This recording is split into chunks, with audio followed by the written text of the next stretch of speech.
Just getting settled here, everyone.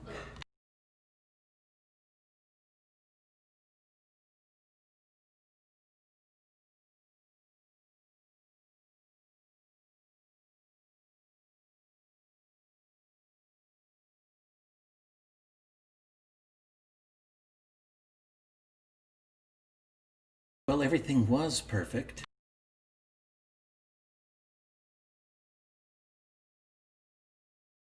Let's try that again. All right, here we go. Welcome, everyone. I hope you guys had a good week. How are you doing, Misty? Oh, pretty good, pretty good. Ready to play. Mr. Sandman? Here, ready to go. And then, Vay, I see you've got your character, Portia Geist, out. That's pretty sweet. Yep, doing groovy. So, we're missing a character today, and that's the last week we had Bana, or Bana UK.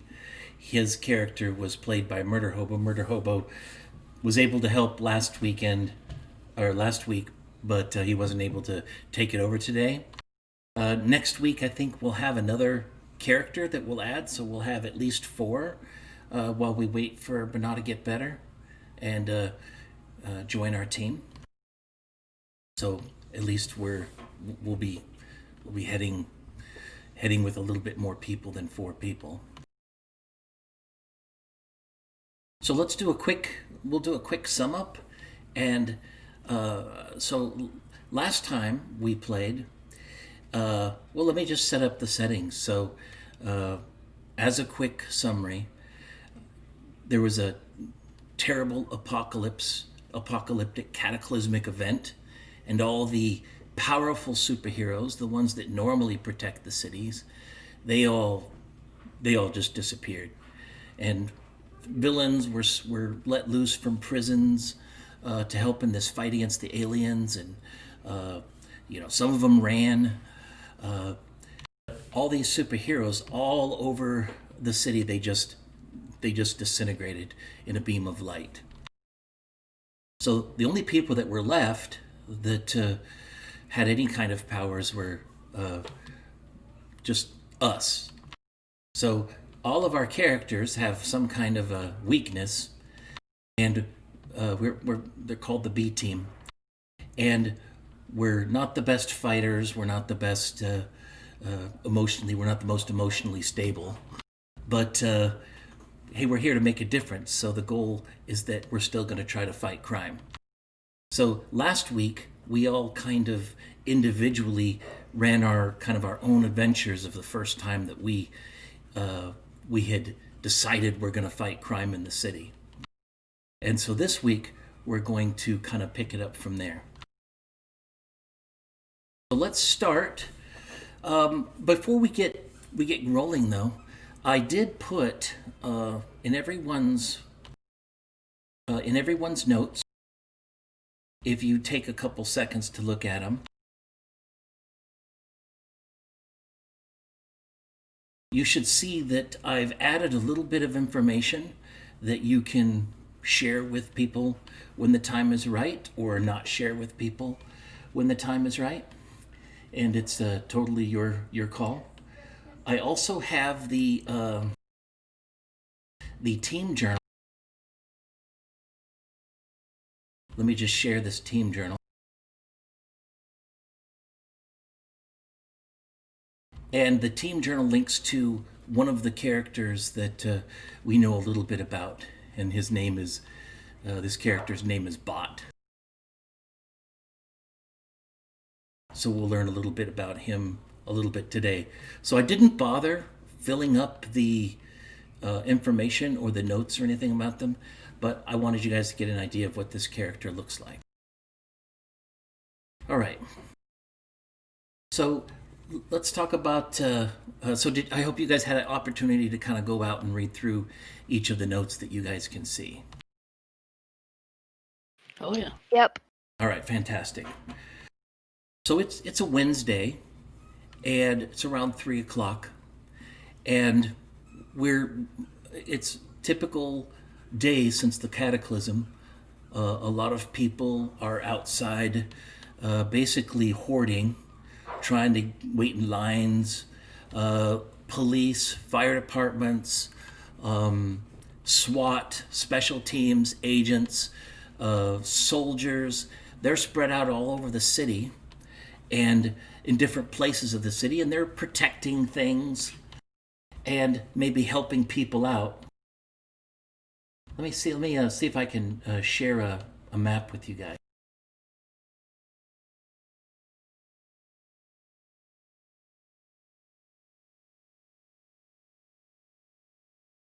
So I've kind of show you this example of the city here, and what I've put a ring around, what you see in that yellow circle, the city, for as a kind of a reminder, our city is broke into really three main parts. This main part that I have the yellow around, and then oh shoot, I can actually should put the yellow around the other part as well, but you'll see on the left hand side. Let me just put the yellow around that too.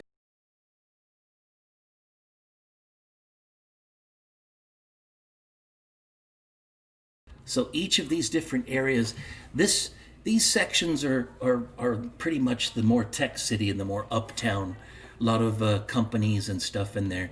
So sadly enough, just like what you would expect, a lot of the police and the military, they're up there, kind of protecting things, and things are fairly back to normal up there. Then we have the places outside of that, and you can see them marked in blue in their flatter areas. That's kind of, kind of like the midtown. And there's not as much police there. Mostly there we see people policing themselves. And sometimes there's a couple of groups, like militia type groups that are out there. But so far there hasn't been just tons and tons of just violence and death by the hundreds, but there's tons of shootings and police brutality and all kinds of things that are captured on video and uploaded to YouTube or Twitter or Twitch or wherever.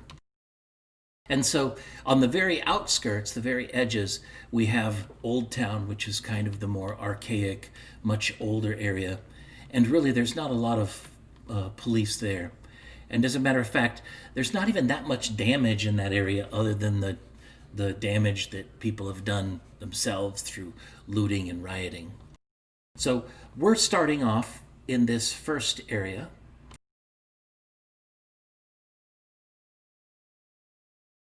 You see that first yellow circle.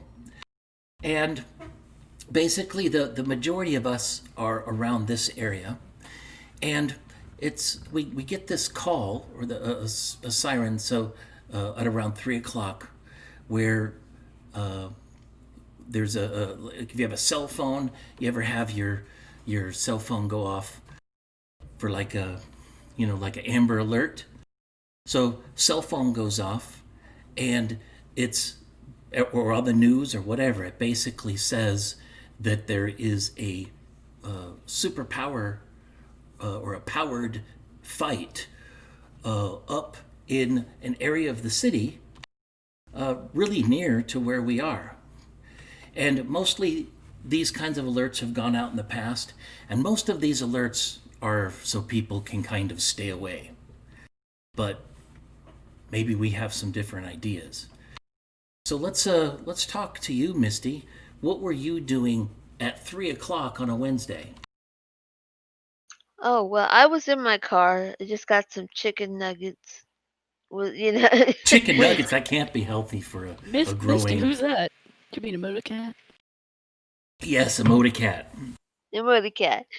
Yes. So obviously, being the cell phone junkie that I am, I've quickly noticed the Amber Alert, or not the Amber Alert, but the citywide alert. And while I'm shoveling uh, my chicken nuggets with sweet and sour sauce. Now I'm hungry. So now you've decided Now that you're shoveling that on, you've kind of decided to pick up and head that direction. I mean, what, do you keep your mask in your car or something? Oh yeah, I mean, always need to be prepared. So I kind of have it hidden underneath the passenger seat. Nobody's gonna look in there. It's nasty under there. So what kind of car do you have? Is it like a Pinto? Is it like a Yeah. 1975 Ford LTD?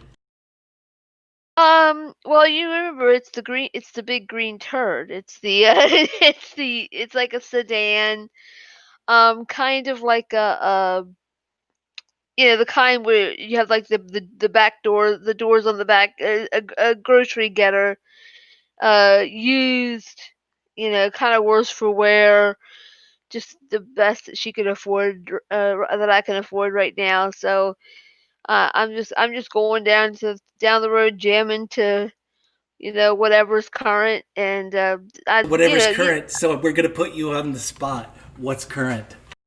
Why don't you sing us a couple of bars of what you're jamming to? why don't you just not?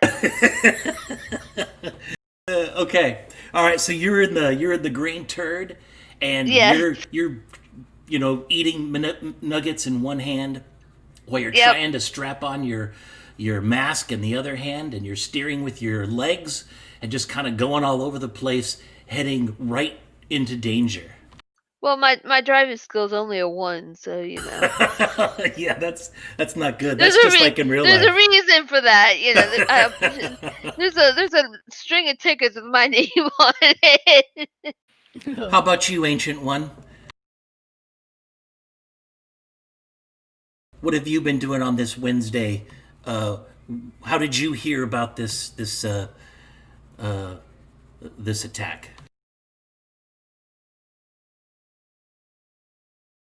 I think you might be on mute.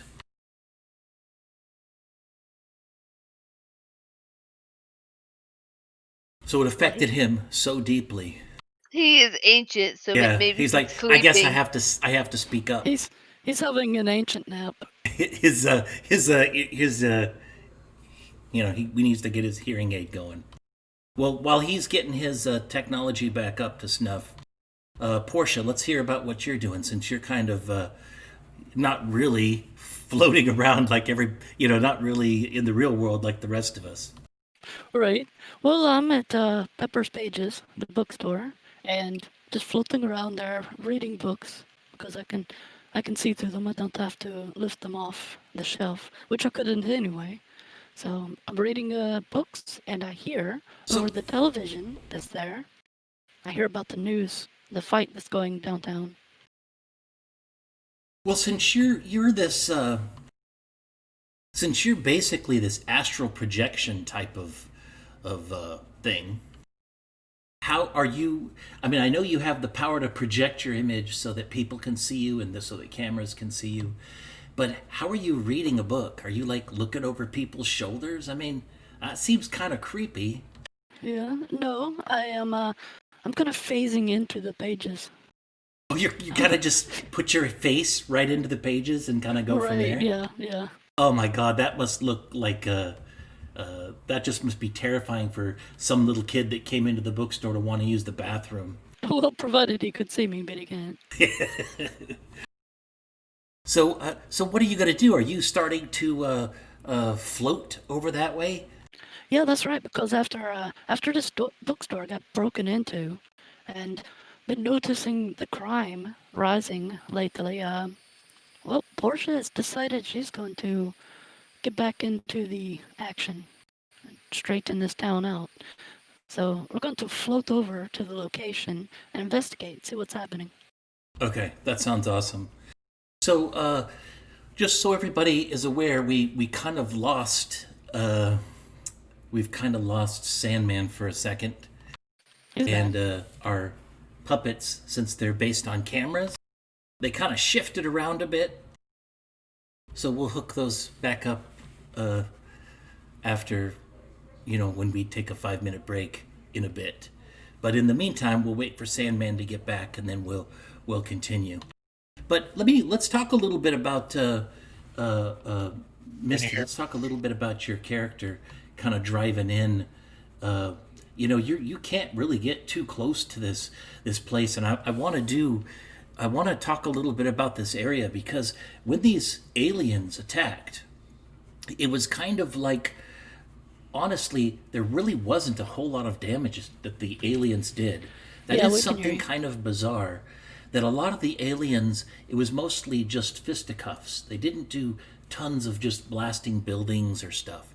As a matter of fact, the majority of the buildings and damage that happened were basically from hero on hero or hero on villain or maybe a hero getting punched and sent through a building or something. So that is something kind of interesting that really they talk a lot about on the news, as the people are always kind of speculating what the heck could have happened to the heroes. There's always conspiracy theories out the wazoo of what could have happened to these people. How about you, Emoticat, being 17 years old?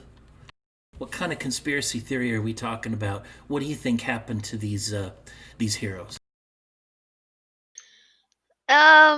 Who knows? It could be anything. She's very fond of reading a lot of watching a lot of mystery and all that type of stuff. So she's pretty much open to anything. Could be they all just spontaneous combustion, but it's Spontaneous combustion. Was that on exactly. was that on Tucker Carlson? You saw that one? You saw that one on Fox? What happened to the heroes?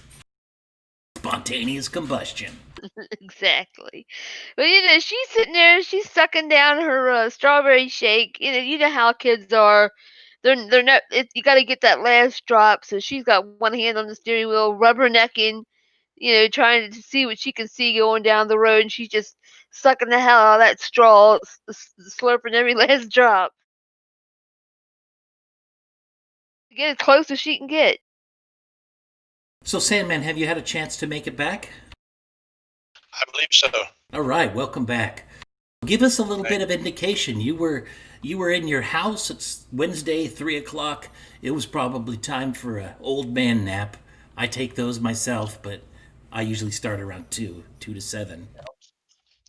Actually, I was sitting in my recliner, just getting ready to watch Tales of Wells Fargo, and then this alert came across the TV that they were having this powered attack downtown. So it wasn't too far from me, so I decided I'd go check it out. So how are you going to get there? You going to call an Uber? Um, I've got my bicycle. I'm gonna do a little pedaling. It keeps me in shape. So you're in your flowing ancient one, orange monk robes. You have this bushy flowing beard and your dangerous walking stick / weapon, and you jump on your Schwinn. My walking stick, I've got a place to where it kind of just clips right onto my um, the the sissy bar, in the back to keep from, if you go too far back when you pop wheelies, it keeps you That's from. perfect. Are you gonna ring your bell every once in a while to make you kids get out of my way? Gling, gling, gling. I don't have a bell. I've got a little horn that says. You know, So you should have you have had to one of let me those. know when and if I see him. That's right. Actually, the ancient one's probably the first one I would think, to because he's fairly close to where this is happening. So he's probably the first one to jump on his bike and start cruising. In my mind, I almost imagine this giant old timey big front wheel bike, and you'll just be like, I learned how to do this back in the day on one of these cycles, kind of.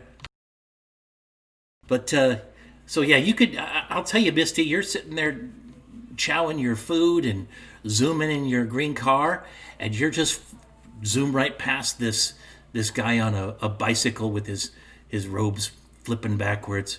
At the same time, Porsche Geist is floating way overhead, and just you see you guys are getting close to where this is, and you're all coming around the same. You're all getting there around the same time. Let me show Well, you let me kind of. Go let ahead. me let me say something first. When I get close to the location, I'm not intangible anymore. I'm projecting an image of myself. I'm there on the streets, walking around, acting normal, because I find that I get more information rather than just observing, but also how the people react to me as well. Okay. How about you, Emoticat? The problem is there's since there's so much destruction, there's really not a great place near this to park your car. You're gonna have to probably get out and then Well, walk the rest of the way. the first things first. As I pass this old geezer on the bike, I'm immediately, oh my god. I'm leaning out the window. It's like, it, hey buddy, the nursing home was a few blocks back. That's great. So he shakes his fist at you as you just kind of zoom on by. And then the whole time I've got my phone in my hand. It says, wave hello to TikTok, and my friends have got to see this. So you're like streaming your. I'm streaming his ass going down the road on this bicycle, this old timer. Well, let me show you kind of. You guys all get there around the same time, and let me give you kind of an illustration of what you see. May take a bit for this to come in. No, that's nice. So, let me move this around a little bit on camera so we can get an idea of what's going on.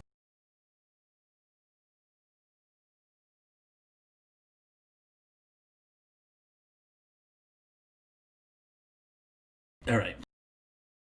So, what you guys are noticing, and I kind of wanted to convey a little bit of the kinds of damage that had occurred. And so, like I was talking about before, there wasn't tons of damage. So, all the stuff that you're seeing here is new. And you're seeing some pretty odd stuff. For some reason, the police, the SWAT, all the people that would have normally been there immediately to rope things off, they haven't really got there. You don't even see them. They haven't. You beat them there. And even though this was a broadcast, you can see just in the distance a couple of like news vans, but they're kind of taking their time. They've seen shit like this for the last week and a half, so they're kind of taking their time unloading their video, and this is kind of what you see. And I think maybe it'll be easier for us to kind of, let's just go in order.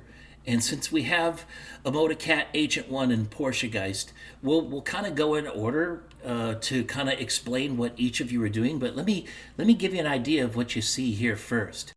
So there's a few people, and I put an example here. But there's a few people. There's some in the back, and there's a few people that are hurt. You can see kind of in the distance, there's somebody that looks to be trapped. He's like laying down. And his friend, the guy in the green shirt, he's kind of yelling, pleading for somebody to help. But oddly enough, you see another person, kind of that lady that's just standing there in the gray shirt. You see her, and in the distance, you see them kind of walking around, and they are picking something up. It's like they're moving rubble out of the way, and then they're picking stuff up. Up in the front, you have kind of a girl that she's kind of spastic, kind of running back and forth like she's concerned about something. And then in kind of the left-hand side, you can see like some little kid who is like yelling for something. So that whole scene just hits you guys all at once. Just absolute chaos. I also want to kind of point out that even though this image doesn't really do it justice, but some of there's still a lot of rubble that's sliding around.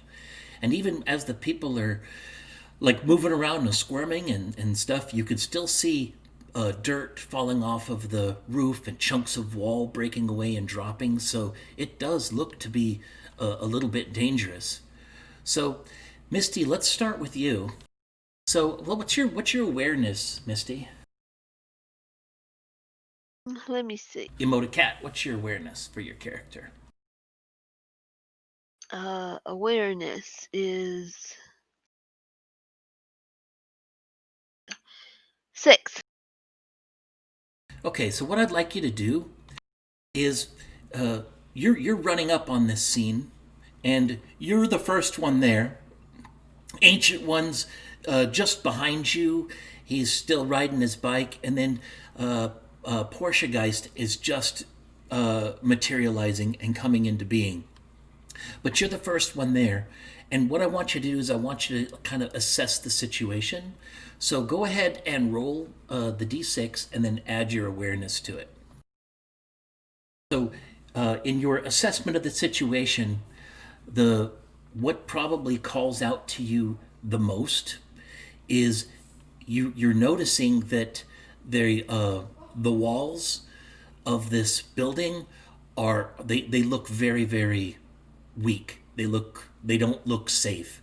And as a matter of fact, that one kid in the red coat who is just laying there and he's moving, you can see he's breathing. He looks to be pretty much in the thick of it. So why don't we start with you, Emoticat, before everybody else kind of gets here and assesses it. So you're coming in here and you're taking a look at the situation. What do you want to do? What do you feel like you need to jump in and start doing?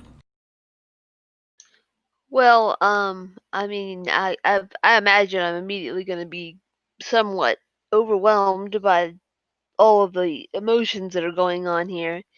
You know, fear, um, anxiety that is going on.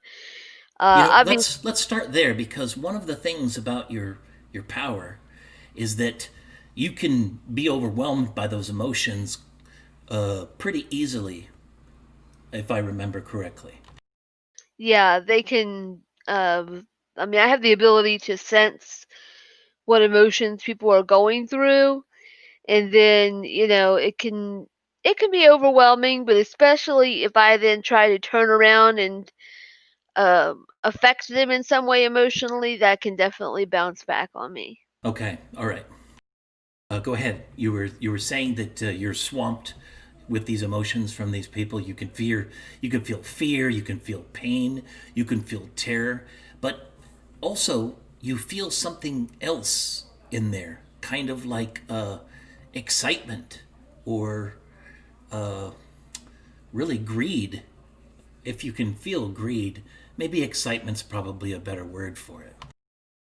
Okay, well then in that case, I mean, I'll probably try to use to since well, obviously I'm more concerned about the person that's in the most danger. Although I don't have knowing myself that I don't have a lot of physical ability when it comes to being able to drag somebody out of a dangerous situation. Um, but I do want to kind of keep it in the back of my mind if I can possibly sense at some point who, and I can roll for it if you want me to, who I think might be have a sense of excitement or enjoyment in any way out of this situation. Yeah, well, let's roll for that. So what I want you to do, let me just set a number for you. So I want you to roll your power, your emotion power, and if you can get a what's your base power for your emotion? Is it 6? Well, the power for empathy, or which is emotion detection, is average, which is a 3. Which is a 3. Okay, so uh, normally when you do the empathy, do you focus it on one person, or do you kind of? I mean, isn't just a one person kind of a deal? Let me see what it says. Hold on a So second. I guess what I'm trying to go for is that I see we can do two things. You can try to maybe do something a little different and try to scan the entire group, and we will run it like a stunt. And that will mean you're going to use one of your points, or you can check, focus on a single person for this round, and then scan them, and that'll be your action turn. And you have a movement and an action, and you can scan that person, and you can figure out what that person feels and just eliminate them that way. Okay. I'm just reading this real quick. Hold on. Go ahead and just read it out loud if you want. It's that no, that's if you want to when you're first rolling it. It doesn't really So you've got 4 for emotion. determination. It just says you can detect emotional states of particular emotions like fear or love. It doesn't really specify an individual. So I think what I want to do is since I do have a lot of awareness. I mean, obviously, I'm going to be able to weed out some people, unless somebody's got some sort of sick enjoyment out of being hurt or kind of and try to see if I can try to focus on who I think it could be or in what direction, because I kind of feel like I'm not going to be that valuable when it comes to saving people because I'm just not very strong. But I do want to try to. If somebody here is responsible or is in some way knowledgeable about what's going on or involved, then I want to try to figure that out. All right. So that sounds good. So I need you to roll a 12. So you're going to roll the d6 using your emote power, and you're going to add 3 to it, which you'll never be able to get the 12, will you? No. So, you feel when we do the calculation here, you have these degrees of success from major Right. failure to whatever, and you have a 5 and an 8, which means you're 3 away. Which is if we go back and we look at the It's essentially the failure. yeah, it's a failure, but we'll see what level of failure it is. So if I were to share this, you can see that 3 or more is a major failure and the effort fails significantly. So what's happened is that there's so much just a fury of different emotions coming in, and it's so powerful that you can't weed out which one is coming from who. Okay, that makes sense. All right, so then I'm just gonna continue to observe the area and see if and just kind of wait for a little bit. Okay, so you have a movement, so you're just basically going to take a beat. So if you look at some of the actions that you can do, just from a specific things that you can do, one of the things down here at the bottom is you have the ability to maybe do a defending action or a blocking action. So right now I'm cool with you just sitting back and taking a beat and trying to focus on it next time. But I just showed you the action list. Go ahead and drag that to your toolbar down at the bottom and that should be Yep, I something got easier it. for you. Okay, excellent. So, Ancient One, you're pedaling as fast as you possibly can in your sandals, and you finally get close. You don't even bother putting down the kickstand. That's how awesome you are. You just jump off your bike. I take and as I'm getting up closer, and while I'm still going pretty fast, I'll just swing one leg over to where I've got one leg on one pedal, just one foot on pedal, and as I hit the brakes, I'll hit the kickstand at the same time, reaching up and grabbing my walking staff, and I head out onto the rubble, seeing the young boy that's laying down, knowing that if more than likely he may be in trouble. So All right, so so you'll take your movement, and you'll kind of make your way up through the rubble. Let's that's let's go ahead. What's your just give me a second. What's your character's coordination? 6. 6. Okay, so that's pretty excellent coordination. Let's just it's a kind of a hazardous terrain, but you've got some pretty excellent coordination. Why don't you go ahead and roll a d6 and add your coordination to it? No problem. You just leapt off your bike. You was a beautiful single smooth motion, and you're basically hopping on those odd shaped rocks, but you're landing perfectly as you run up to this kid in a red shirt.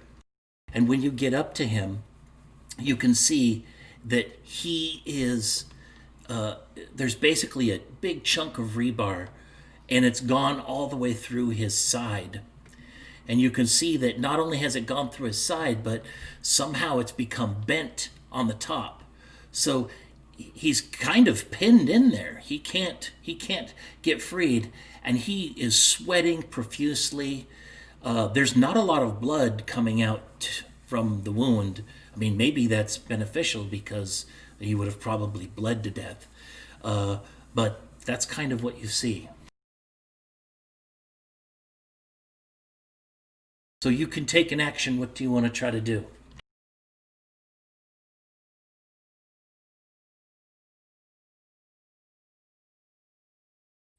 I am going to use my um, super senses and use the what vision is it? Microscopic vision to see if I can see if there's any stress fractures in the rebar that on the side that it hasn't been bent to where maybe I could do something to break that rebar off without, you know, hurting him. What's your senses power level? Does it have a power level? 6. 6. Okay. All right. Go ahead and give it a roll. I put that 6 with the. Oh, sweet. Okay. So you got an 11. All right. So you're. No, I didn't know yet. Oh, I'm just looking at that other one, so I think that was from before. Okay. Yeah. No worries. Go ahead. I got a 9. Okay. So you're scanning the rebar with your microscopic vision. You can't really tell a lot on the rebar. You do notice that it is a bit rusty, and it is weak where it's been bent. You can see that that's a little different color because of the fatigue for the metal. And you also notice that this kid's like sitting on a kind of like a block, a square block, and his back is his jacket was covering it, but it's almost like he had fallen onto this rebar and went through his stomach, and then his back is on this block, and then another block came down and hit that rebar and bent it. Okay, so now that you've kind of ascertained what's going on, Portia Geist, what are you doing? Well, I get there, and the first thing I wanted to do is look around and see if the supers were still here. Okay, what's your awareness? It's 5. 5, okay. Why don't you give a roll? D6 and add 5. All right, 10. So you're floating around across the top of this. So I'll kind of. No, I'm in. I'm still. I'm in projecting my image. I'm sorry. You're projecting your image. Okay. Yeah. All right. So are you projecting your image from like ground level or over top? Yeah, I suppose I could project it anywhere I can see. Okay. So, yeah, I could be floating over to get a better view of the area. Okay, so let me kind of tell you what you see that I haven't already explained. Uh, some of the things that you see is that probably between this guy in the red shirt, uh, you can see there is a large hole. And this large hole kind of goes a little bit under this house. And you also see that this lady is picking up something, and she has all these. I guess they're rocks. Maybe it looks like there's rocks. She's holding them in one hand, and she's going through and picking up these rocks. But she's totally like focused on picking up these rocks, and she's really looking right against that building. So that's really what you focused on. Okay, well, that kind of stands out above and beyond what everyone else is doing. So, my avatar will go up to her and speak to her. Now, of course, I have to stay just far enough away that so she doesn't accidentally touch me or walk into me, because if she passed through me, she would know that I'm not really there. So Ask her. okay, I Ask was her just going to what say, from an image perspective, pretty much it always succeeds, right? You're building an image, you're used to building an image. That's something that we really don't have to roll unless you're doing something Yeah, crazy. I would say that because I do have to spend points into it, and I think I have a 4. Uh, Out of combat, we just could assume that it always works. Yeah, I agree. Yeah. That And makes a lot of in sense to me. combat, if I try to do something crazy, maybe we roll for it. Okay.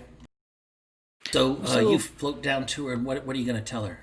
Well, I walk up to her because I'm Of trying course, to yes. trying to be human, and I ask her, "Oh, "What are you doing with these rocks?" She turns around at you, and she says, "You stay away. These are mine." And then she puts some in her pocket, and then you can see she's holding what really they look like kind of little chunks of gold nuggets. Really? Yeah, like there's gold. And she's hunting around for more. She's kind of eyeing you, and she's like, "You find your own spot." Okay, so I have a furrowed brow now because I'm curious. So I'm looking around. Do I see other gold nuggets? All right, so why don't you give a roll and add your awareness? A 7. Yeah, you see what looks like a gold nugget, and it's kind of trapped under a rock near the hole that I was talking about, or near a little bit of that occluded hole. And it looks like a gold nugget, but it looks very gold, and it's pretty smooth. It's almost like it's been water worn. So it's already been mined. This isn't anything natural. Yeah, it doesn't look natural, but it's gold and it's heavy like gold. So that's kind of a bit of an oddity. Well, can I tell anything about the building that was here, or if I remember historically what building was here? Yeah, actually this building is a little restaurant that was right in front of the subway, and as a matter of fact, uh, the the rubble from this building has dropped across the stairway to the subway. All right. Well, that makes even less sense. All right, so Emoticat, you're checking things out. You're seeing what's going on. What are you up to? Uh, let me think here. I was trying to see if I had any abilities that might be useful in this situation, but I don't. I'm gonna just start moving through the area and just kind of see if I notice anything that other than what I had already previously noticed before. If anything seems odd or unusual, or if I see anything that as far as I specifically want to know if there's anything that shows signs of like immediately falling. Because you did mention it was a very dangerous and precarious situation. Okay, well let's start with that. Why don't you go ahead and roll the d6 and add your awareness? So that's 6 awareness is 9. So you do notice something. Where so up to the right, you see a lady, and she was just talking to some girl that was standing there in some kind of long Matrix style, old school outfit. She's got a brown hair in a bun. Portia, why don't you talk a little bit about what you look like? Just Oh, for, is for that Emotocat description. see me? Yeah, for a Yeah. for a Motocat. All right, so Emotocat is going to see me a little differently than everyone else. You see that my clothing is very, well, Victorian, but still kind of modern. And not too strange, but maybe definitely different than everyone else. But you can sense emotions from everyone, and they seem to be focused or centered on that person. When you see me, those emotions aren't focused or centered. It's dispersed. It feels a larger area, like it's spread out around me. Okay, well that's immediately going to ring some alarm bells, considering um that she is very much used to sensing emotion from people, and to have someone who seems to break that norm is going to be probably priority number one. Finding out what's up with this.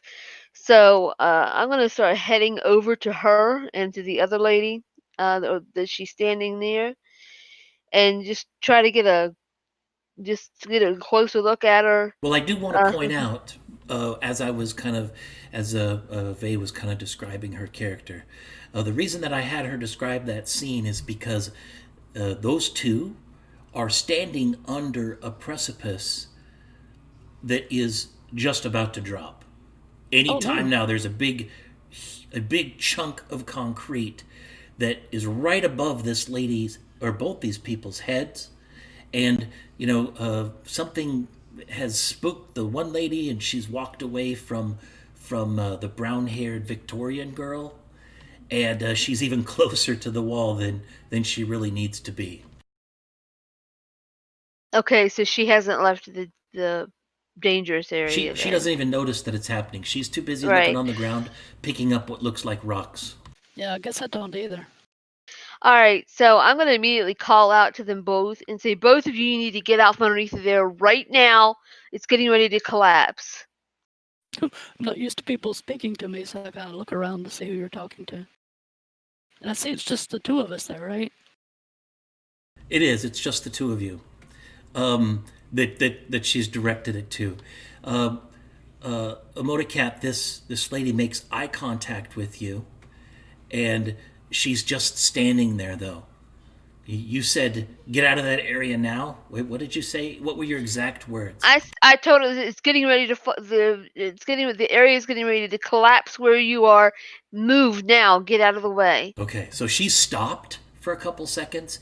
She made eye contact like she's thinking, "What the crap's this pink-haired teenager yelling at me for?" And then she heard or noticed something above her, and she starts kind of moving out of the way. Oh, okay, yeah, I look up too. You see the same. What do you want to do, Vey? You can see this rock precariously balancing, and now it's this whole side of this thing is starting to slide a little bit down. Alright, well, I can't touch the lady, so I kind of run away from the area and try to beckon her to follow. Like, come on, lady, it's about to fall. Hurry, move. So there's a couple of firemen there in this picture. Just ignore them for now. They're dead meat. No, we'll just They're just ignore them. Yes, yeah, yeah. So this lady's going to kind of move out of the way, and she's going to start running away. And as she's moving out of the way, this big chunk of this building kind of slides down, and it started bearing a little bit more of that hole that that you had seen when you were floating across the top, Portugeist. I do want to point out that behind the scenes, the cameramen have set up, and you can see somebody with like a camera phone. They were like filming this entire thing, so they just got that whole scene on camera of what you just did, yelling We're for that famous. person. We're famous now. Okay, Oh well, so of course, as soon as I see that, I'm like, oh my God, you're right, Insta stories. it's the story. You start posing. That's right. I also want to point out, Emoticat, that you also see that some old guy, the one that you saw riding the bike, just nimbly jumped right past you, and he is kneeling right next to a guy in a red jacket that's laying on his back. It looks like he's hurt. Okay, well that's a double take. Huh. That's right. Well, before we move on, I look back at the pink-haired lady. Hey, thanks, lady, for the warning. Sure, I'm kind of looking at her like, who the hell are you? Because there's something that's not right. She definitely has my attention, so until my next turn, I'm pretty much wherever she's going, I'm going because I'm gonna find out why she's different. Something definitely is amiss. Okay, that sounds good. All right, let's go back to you, Sandman. So, Ancient One's bending down next to this guy. There's this rebar that's this basically jutted out of his side. He's drifting in and out of consciousness, and he's laying on this chunk of concrete. What do you want to do? The rebar that's coming out and going down towards the concrete, you said it was rusted and it had bent. Um, is there any way I can grab the end of that to kind of straighten it out, or Yeah, you can. with So, one of the things what I'm we going to do with is reach down with a like a really quick snap. I'm going to try to snap that rebar off where it bent okay. before. So the way that this works. My G. So I'll show you guys this. The way that it works is that materials have a level of benchmark and of what the type of material it is, just like we have with distance and whatever. I recommend that I just showed benchmarks. I recommend that you drag that down into your hotbar. So this rebar is kind of made out of iron, or it can be similar to what it looks like here to be made out of iron. So it's about like a 7. The concrete that he's sitting on, it's kind of cracked. It's a 5. So what you want to do is you want to try to bend that rebar. So if you look under actions, so take a look at actions at rules action. One of the things you'll see is there is the ability to do bending and breaking.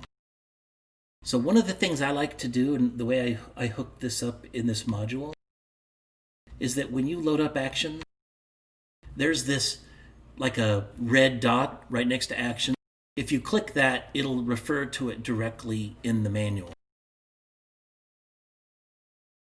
So the different actions are, we have bashing and blasting, slashing and shooting, but then you have bending and breaking. So what you're going to do is you're going to roll against this material level, which is 7, if you're going for the rebar, and you'll roll that against your strength. And if you can get 7 or above, then you'll be able to bend this.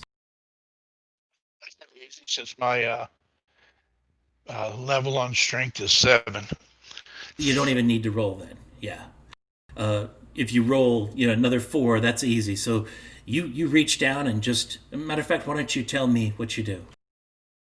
Yeah, I'm going to reach down and with my chi, I'm going to take and put one hand on one side of the bend, the other hand on the other side of the bend, and like you would with like a small stick or something like that. Snap it just as fast as I can and break it off right there between my hands. It just like butter. It just snaps Oh off, yeah, no problem. Just like you're snapping a twig. So now you have this rebar that's kind of busted at the top, and this kid that's sitting on this chunk of concrete. and there So you could do a this wasn't the rebar. go ahead. I was going to say I was hoping to do the rebar on the other side of him, and not the side that was sticking out the Ah, top of so him. okay, and that's perfectly fine. So you actually broke off the rebar that was hooked up to the concrete block. So Right. he still has rebar sticking through his stomach, but now you can pick him up or something, right? Now I'm going to be able to pick him up and move him to where the paramedics can get to him or something like that. Let's go ahead. Yeah, so I'm going to go ahead. I mean, that makes perfect sense. And normally you'd get like a movement and an action, but let's go ahead and just combine those because your strength was just so high. So you broke this rebar, you swept this kid up, and then we'll just go ahead and move him off the screen here.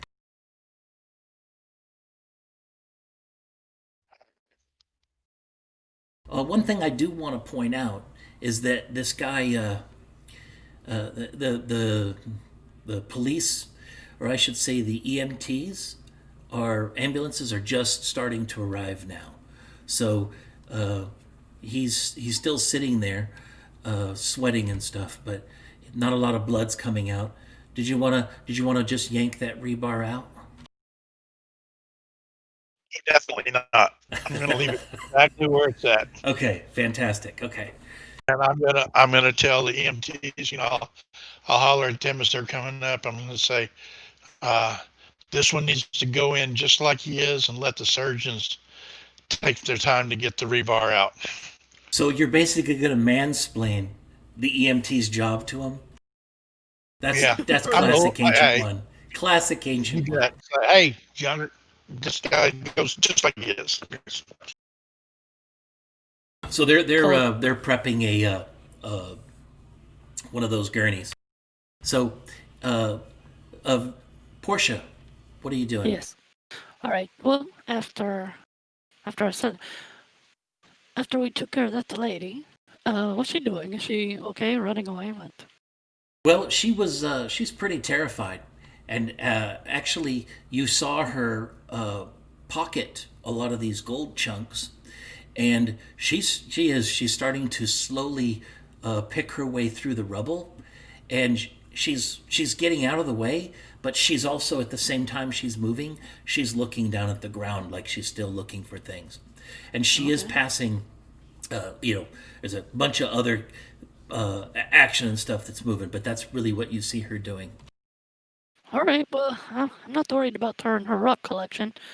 Of course, Portia has no use or need for gold, and couldn't do anything with it if she had it. couldn't pick him up to begin with, right? Exactly. So, and for all I know, maybe it was her gold, and she lost it here. So, I I was really interested if the supers were still here, though. Or when I watched the TV news, did it mention any of the supers that were fighting?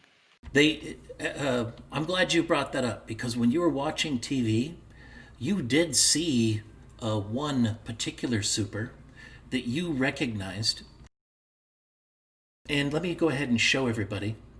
And that's the the hero known as Bot, and basically you just saw a cloud of smoke that they had somebody had taken a picture of, and it was kind of a camera phone footage, and there was a cloud of smoke, and you just saw this kind of robotic limb waylaying, like spinning incredibly fast, hitting something, and maybe looks like they were drilling or pounding this person right into the ground. All right. Well, see, he was one of the famous ones, right? So we should know him. Yeah, so let's take a look at this guy. I'll go ahead and show him real fast in the thing here.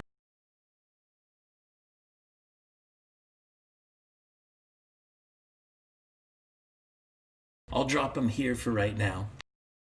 So this this superhero, I think each of you know a little bit about this guy, and basically he is a intelligence that has been part of the main team called Awesome Team, and I think you all know a little bit about it. Vay, what do you know about Bot? You recognized him from something. What do you know about this guy? Oh, based on my story. Yeah, so based on your story, you'll know. And as a matter of fact, we'll get to this in a second. But each of you knows just a little bit about this particular hero. Oh, So, well, I know but- that he's intelligent, 9 foot tall, and has super strength. And he'd be really helpful in fixing this. he would be, and he can actually touch things. So that's another big bonus. Yeah, exactly. But I can't control him. That's right. Well, you're really the only one that kind of was thinking, hey, I kind of remember this guy.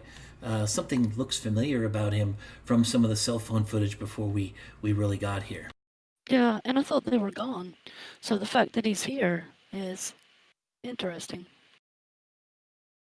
Okay, so you were Correct. watching this lady. You can see her kind of meandering out of the way. She's absolutely terrified that there was a bit of a rock slide. Right. And you've also seen, and you're kind of remembering about Bot. So what else do you want to, what do you want to be doing? Well, I'm going to look for supers, and I'm going to look for Bot, because uh, there are people buried. We know that, right? Well, we don't know that. We do know that there are people moving around and screaming. Yeah. And there's also Well- people in the distance that are like looking on the ground and they're picking up rocks like that lady was. Oh, other people are. Yeah, there's a guy in the very, very back. Let me move him around a bit so you'll see which guy I'm talking about. All right, that guy. He's that guy over there. He's also way, way in the back there. He's looking around for stuff. And then there's some other people that's standing right next to him that looks like they're looking for stuff all around in that area. But All right, well, Yeah, go I'm ahead. starting to put things together and suspect this might have been a heist that was thwarted. Because if there's like gold laying everywhere, how did it get there? Maybe it was a heist or a robbery. okay. All right. So Misty. Mm.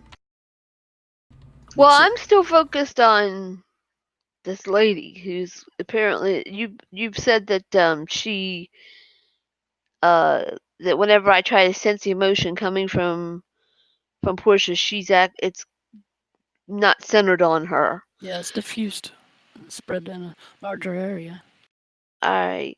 So the curiosity has got the better of me at this point.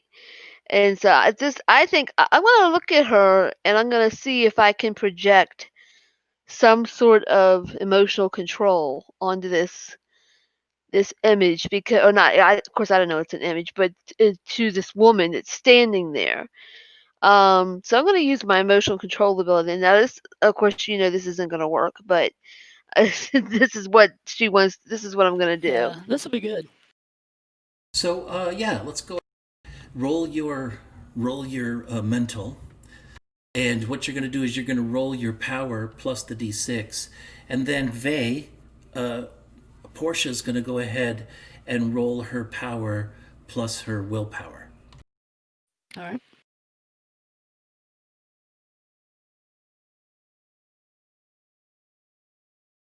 11. 22. So as you're scanning this lady, that's like a critical failure here. So you're scanning her. You can't push any emotion into her. It just seems like a giant empty void that you're trying to fill just continually. There's something wrong with this person. They're not human or something. It's definitely something is totally whack. I'm going Okay. to sense that with that superior Absolutely. I mean, So, since that was a major failure on her side, obviously you felt a mental wave, like a push that hit you, and you turned around and made eye contact, and you could see it's this girl with pink hair. oh yeah. So I turn around very sharply and laser focus and start to stomp over there to her. And I say to her, "What are you?" I was going to ask you the same question, sister. What are you? You're certainly not normal. Oh my god. My eyes narrow. Are you a psychic? Is everything your business? Well, it is my business. Psychics are my business. I got skills. I'm no dime store psychic. I got elite skills. Of course you do, because no one else would have seen me for what I am. So as you guys are doing, as you guys are kind of having a little bit of a discussion here, this little kid who'd been running around up front, this girl, she just hauls ass and leaves the area. And this lady who was picking up the stones, she's also kind of wound her way out.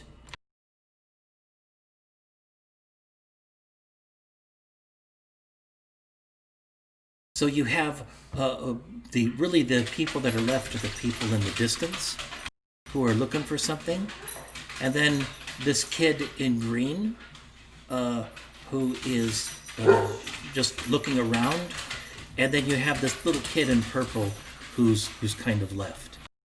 So while you guys are having your conversation, simultaneously, Ancient One, you've just pulled this guy out, and you kind of saved his life. I hope that both you girls just saw what a real hero can do, and Exactly. it just saved this kid's life, and the gurney is up to where this kid is. Yeah, because we haven't done shit yet. Well, hey, we saved one lady. Hey, yeah, that's true. Taking slip my hand into my pocket and palm a 50-cent piece, and I'm going to go out here to this little kid in the purple and tell him, hey, you need to calm down. Everything's going to be okay. And I'm going to ask him if he's having any problems or anything, and then ask him what that is in his ear, and reach in and pull that 50-cent piece out like I pulled it out of his ear, and hand it to him. See Okay. if I can get him to So calm down. so you're gonna terrorize this kid with magic. Oh yes, definitely. So this He's kid, he's already freaking out, so this should he help is. just. He is absolutely just freaking out and crying, and so you kneel in front of him, and why don't you go ahead and roll? Let's see what that would be. Let's go ahead and roll the d6 for me.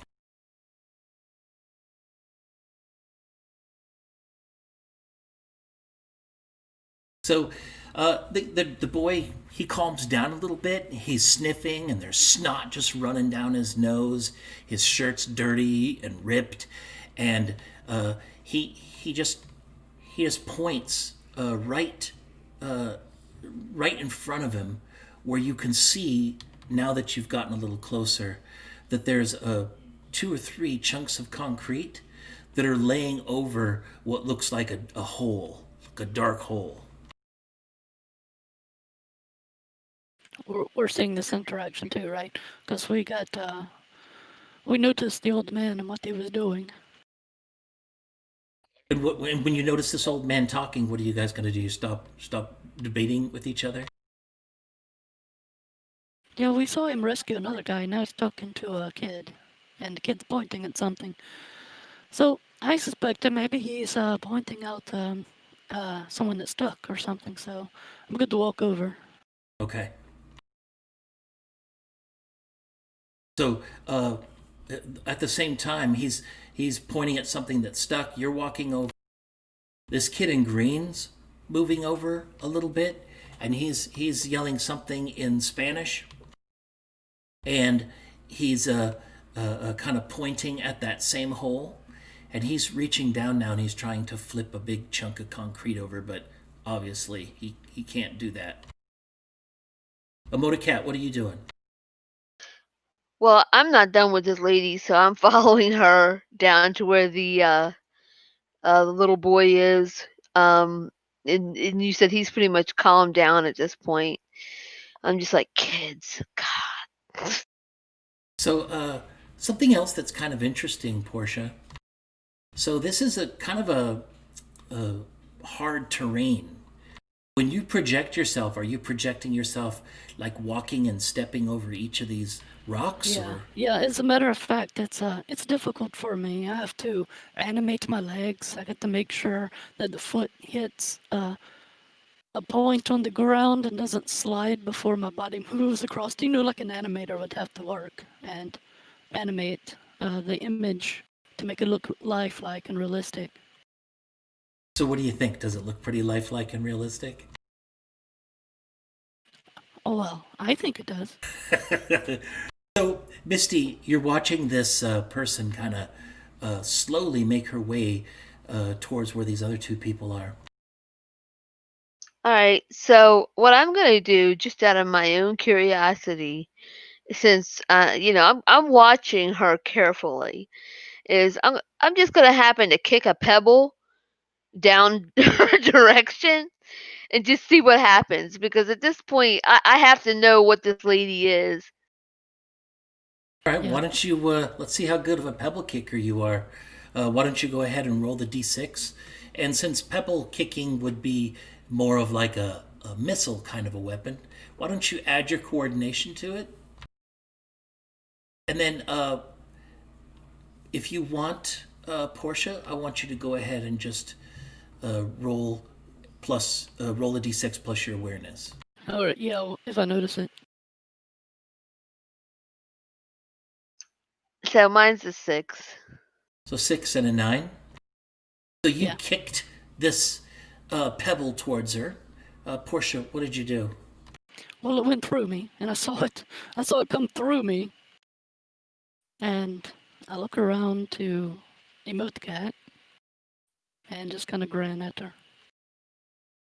All right, And Road about Cat. about that point, I'm pulling out my cell phone and say, okay, and start streaming because I'm Okay. like, All I right. gotta know if this woman shows up on cell phone.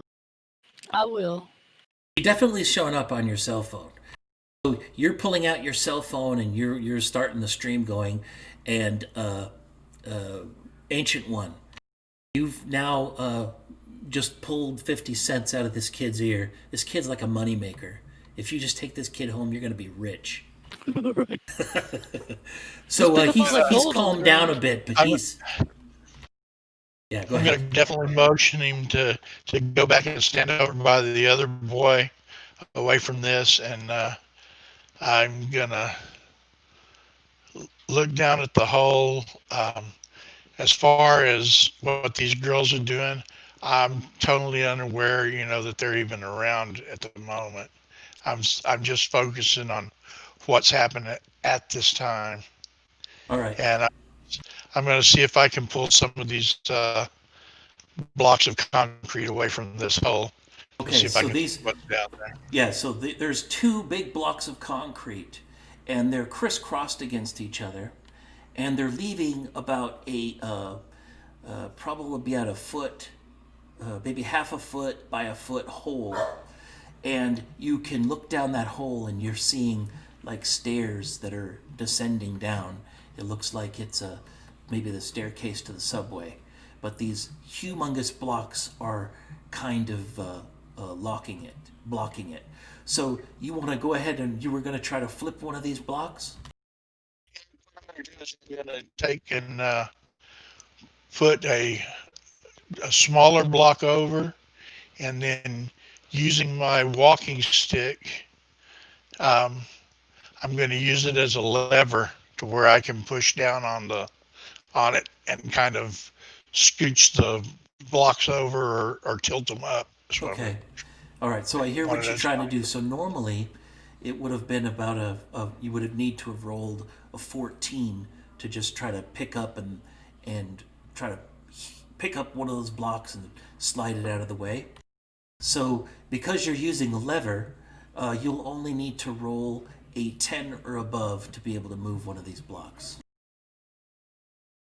And by the way, this kid in the green shirt, he's also standing right next to you, and he's trying to pick this up. You told him to kind of stand away, but he took a couple steps back towards you, and he's also trying to help pick this thing up. He I must have come over helped a little to. bit because I rolled an 11. Okay, so you're able to flip this chunk of concrete up on one side, and it topples out of the way. And then the second, it opens up the hole a lot more. You can almost get in there, but there's that second piece of concrete that's blocking it. Good sir, Well, I'm do gonna. you need help? Yes, I can use all the help I can get. I'm walking up to him and saying, hey, you old timer. Maybe you should, be careful there. I mean, maybe your vision's probably shot. So you're just gonna get up there and just instantly insult this old timer. Well, you don't want to give him a heart. We didn't want to get a heart attack. That's for sure. Well, who's trapped down here? Do I see anything? This little kid just points at that and he yells, "Mommy, mommy was down there." The kid in purple. Oh no, can we see her? You can't see her. It just looks like it's a staircase going down, kind of like a subway staircase into the darkness. So you don't see anything. But Ancient One, what was your senses? Why don't you roll your senses? Sorry, super. What are your super senses again, Ancient One? Anything around hearing? I have let's see, infrared. Besides my five senses that are super senses, I have infrared vision, microscopic vision, ultraviolet vision, circular vision, which is 360 degrees, communication, and tracking sense. Okay. All right. So I want you to go ahead and roll the d6, and I want you to add your senses score to it. All right. While he's rolling for that, I'm gonna try to help out. Absolutely. How are you going to help out since you can't really touch anything? What I'm gonna do is I'm gonna kind of step around behind everyone. They're looking at the hole, right? So I'm gonna get behind them. I assume Emotocat is keeping an eye on me, though. Of course. Well, I maxed out. Okay. All right. So what I do then is, eye-to-eye contact with Emotocat. I just put a finger up over my lips like a shush sign, and disappear into the ground. Okay. All right. Not fantastic. surprised. You're not surprised? Okay, got it. Not really. I mean, at this point, I saw a pebble go through her, so it's like it's All right. not a shocker. So this Um, this old guy reaches down, basically has flipped this chunk of concrete up, and he's straining like he's hearing something, and Ancient One, you hear the sound of clashing, like a tunnel, like an echoing of clashing in the distance. There's some strange high-pitched buzzing noises, and then the sound of like metal getting scraped against. You can barely make it out because it's deep underground, but that's basically what you hear. And at the same time that you're straining your ear and Emotocat's pointing her phone at everybody, you see this Victorian lady just sink down into this hole. Oh no, he saw me. Right, and so what what you see is as soon as you descend into this hole, you notice that it is of course, it's the entrance to the subway, and as soon as you get a certain distance into this hole, you can see some light sources in the distance. There's a lot of damage all around where the subway is. A lot of the chairs and stuff that are in that first chairs part of the subway are kind of torn up, like there's been like some kind of tornado or something that's ripped through here. That's about as far as you can see, since you're kind of still within range. So what do you want to do, Portia? Okay. Well, have I found the any persons here yet? So do you want to keep continuing down? Yeah, because if this guy said his mommy was here, I'm gonna look for her and see if I can find her. Okay. So I'll take whatever time is required to do that. Okay. All right. So let's go ahead and let's take a 5-minute break, and then we'll resume right after that. All right, And cool. then we will start from what you see down in this tunnel. All right, I'll be right back.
All right, fantastic. So, Portia, you floated down in the hole, and you heard a lot of scuffling and scraping on metal. And as you went farther, you saw you're kind of over here on this side. Let me put a. Oh, I can't do it from there. Let me put a little pointer here.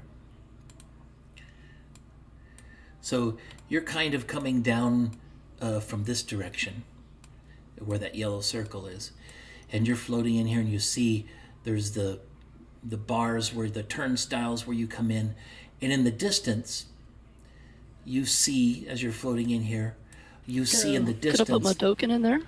You're to put your token in there. You don't need to. You can actually walk right through the turnstiles. But So I mean, instead of a circle. oh shit, put yeah, a token. yeah. I thought you meant like a token for the subway, and I'm like, what are you, bonkers? You can just walk right through it. Yeah, yeah. Go ahead and drop your token through there.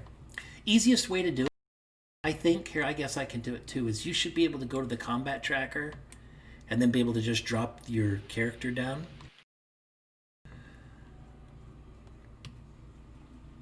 All right. Okay. So did you put the combat tracker first and then put it on the map?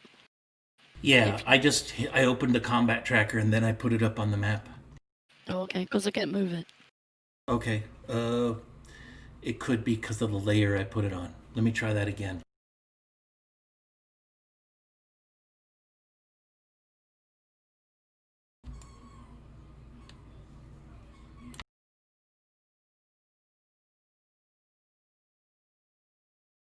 I'm still trying to master Fantasy Grounds.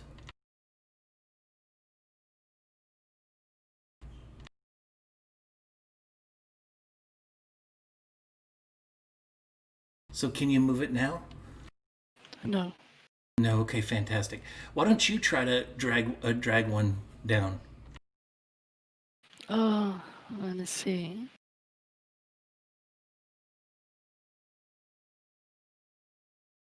I gotta figure out which one of these icons is the combat tracker. Ah, It's there the it is. top one. It's the top one where it looks like there's two people fighting. The very top small one. If you mouse over, it'll say combat tracker.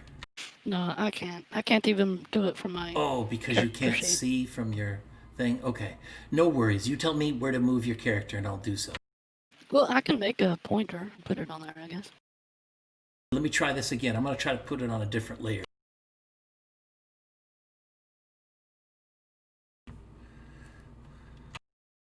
Yes, I can move that. Okay, fantastic. Then we're good. I just had to put it on the topmost layer. I guess I had set it on the middle layer. All right, so you're floating down there, and you see just to your north, there's two people that are in the midst of a humongous battle. And one guy you recognized, it's Bot, and he's pretty beaten up. Lots You of say wires he- popped out.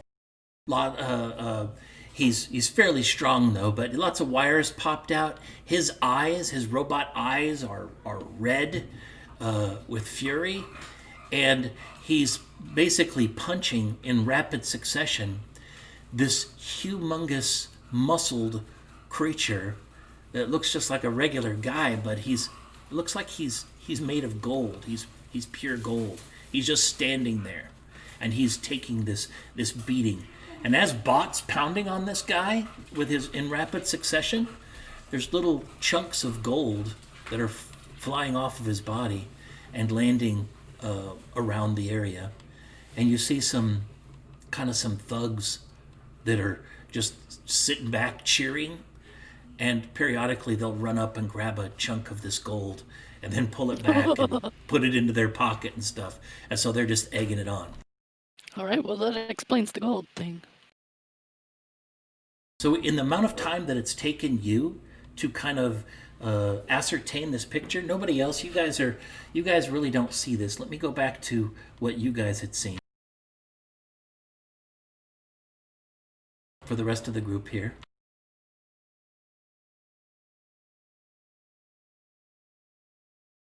in the amount of time that it's taken you to kind of see this, really the real heroes, the local heroes, have come on site, and there's a lot more news vans out front. There's a lot of people broadcasting this. The area's basically still being taped off, and some firemen are there helping to help people or helping people. Just like there's a couple of EMTs that are there. They're looking under rubble. As a matter of fact, I don't have it here, but I could drop one on there. Let me do this real fast.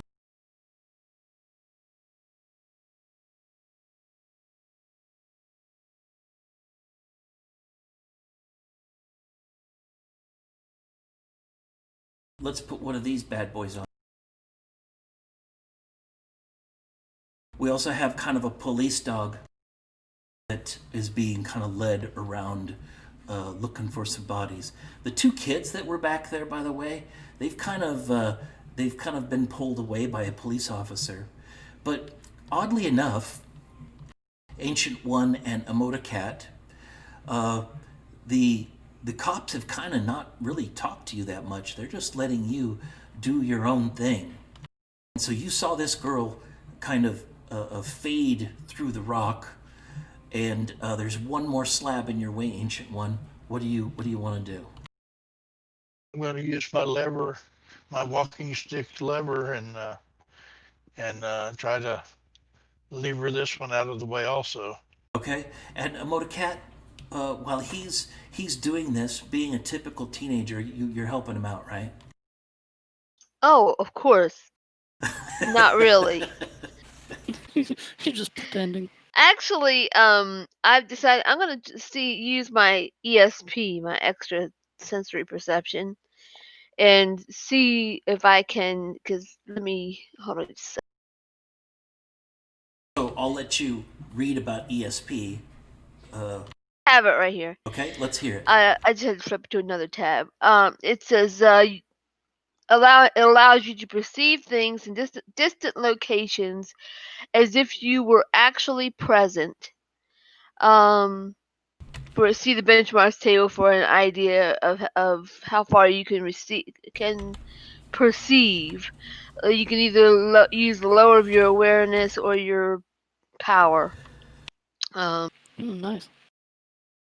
So I want to see what I can try to ascertain from what's down these stairs. If we're going to be heading into any kind of danger, I don't know how far down, that you can go with ESP. I don't have the table here, the benchmarks table for this, but it says that you can perceive things in distant locations as if you were actually present. So distant. Let me show you the not really the benchmarks. I think it would be the distances. Yeah, it's got distance on benchmarks. Okay, all right. So take a look at that benchmarks table. Go ahead and give it a roll. Okay, so it said to use the lower. Let me just double check.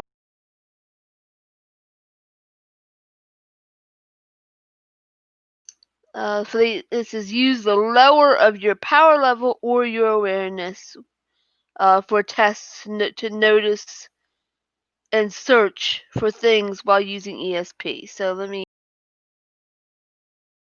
Oh, okay. So just use whichever's lower. Yeah. So Yeah. just use whatever lower, and you're searching for something. What are you searching for?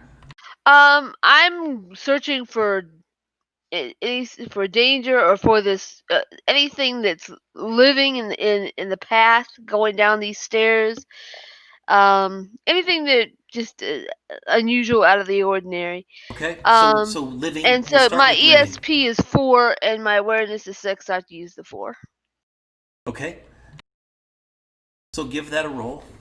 Yeah, that's still several city blocks. That's pretty good. That is pretty good. Oh, well, that sucked. A 5. Absolutely. A 5, yeah. Okay. So explain how this power is manifesting. What are you what are you doing on your side of things? What does it look like? Okay, well, I'm pretty much kind of zoning out of the circumstances that are around me, not really paying attention to what the Ancient One is doing, what anybody else is doing. I'm more trying to refocus my attention elsewhere and receive sensory information from below this staircase. Okay. So I'm kind of become oblivious to what's Okay. around me. Got it. You're not So- using a meditation app on your phone. Meditation app. Hold on. Let me load Calm now that it's free through the coronavirus. So you close your eyes and you start sending out your emotion. A wave of emotion hits, and you feel the hot prick of, well, maybe that's a bad example, bad wordage for a teenager, but I was gonna say that might not be so bad. Oh, wait a minute, she's only 17. you feel a hot prick. No, you feel like a little bit of energy, but there's a rat there. There's another warm body rat there, and you're kind of slowly expanding it out. You go over from where Vey is sitting or floating, and you don't feel anything. It's just kind of like a hole, which is odd. And you expand it out, and you feel there's a few warm bodies. You don't know how many, but there's a few warm bodies that seem to be moving around down there that are humanoid size.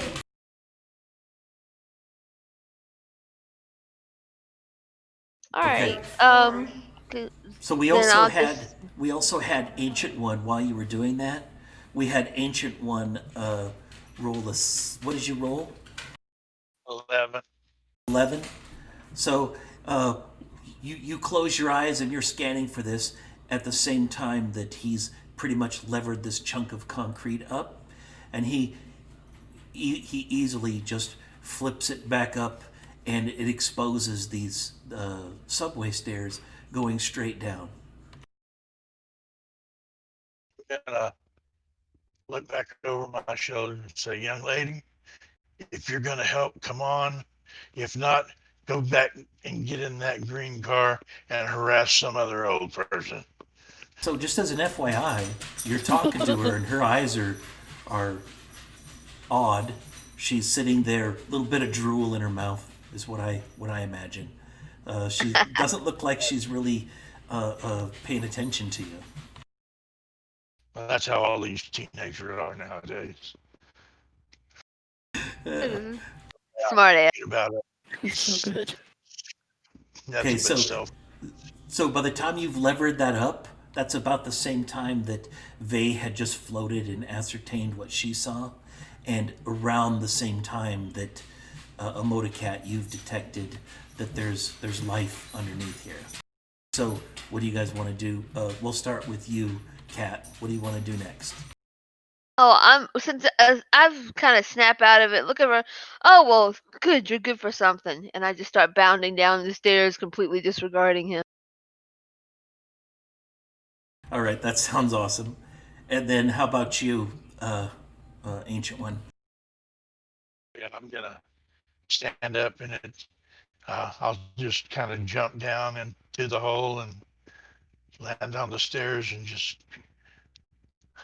kind of go over to the rail and kind of slide down the rail, just Like to show- all super awesome like? Well, why don't Yeah, you yeah, just to show this young whippersnapper that I may be old, but I got some skills. That's funny. Our muscle is the old guy. Exactly.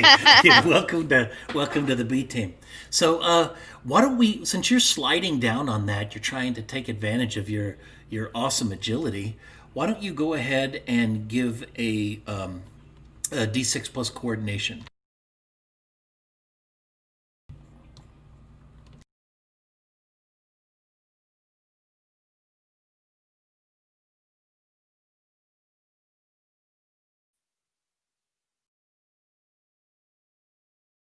Yeah, you're able to slide down pretty quick. And as a matter of fact, why don't you can you move your guy?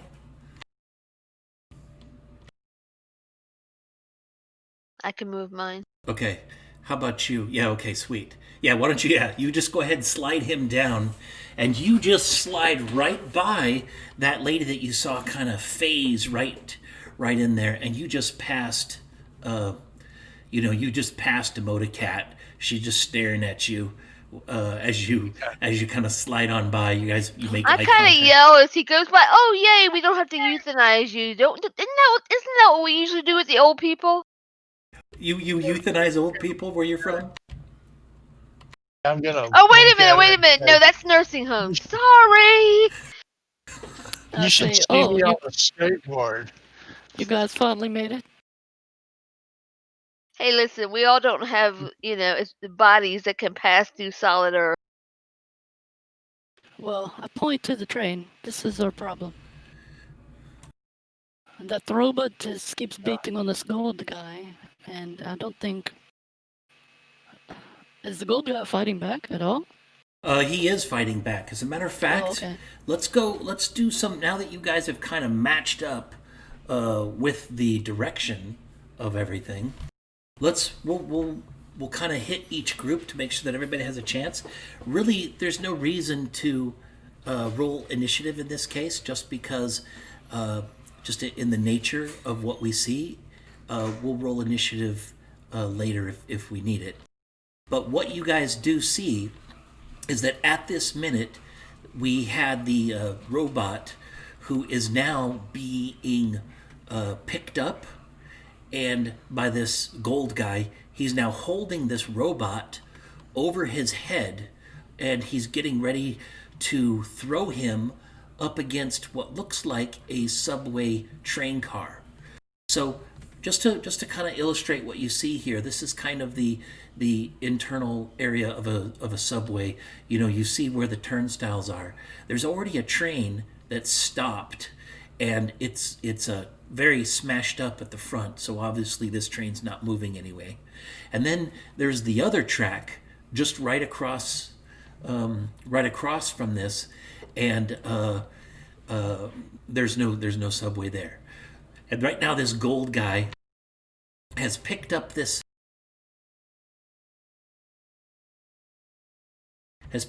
robot.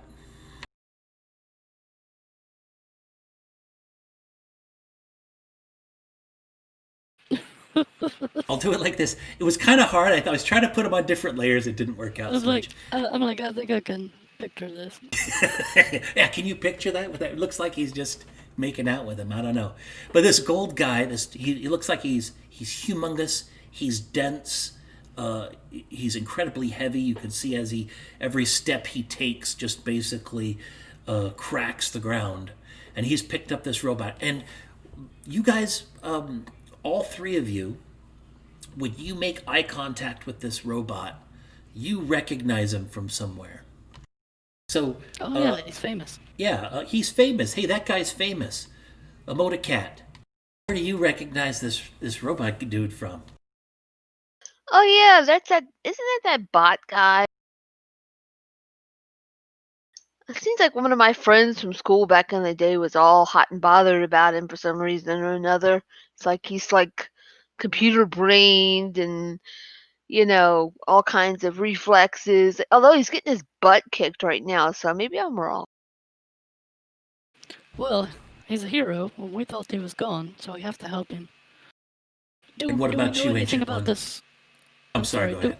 Do we know anything about the gold guy? No, none of you've seen this old guy before. All right, over to Ancient One then.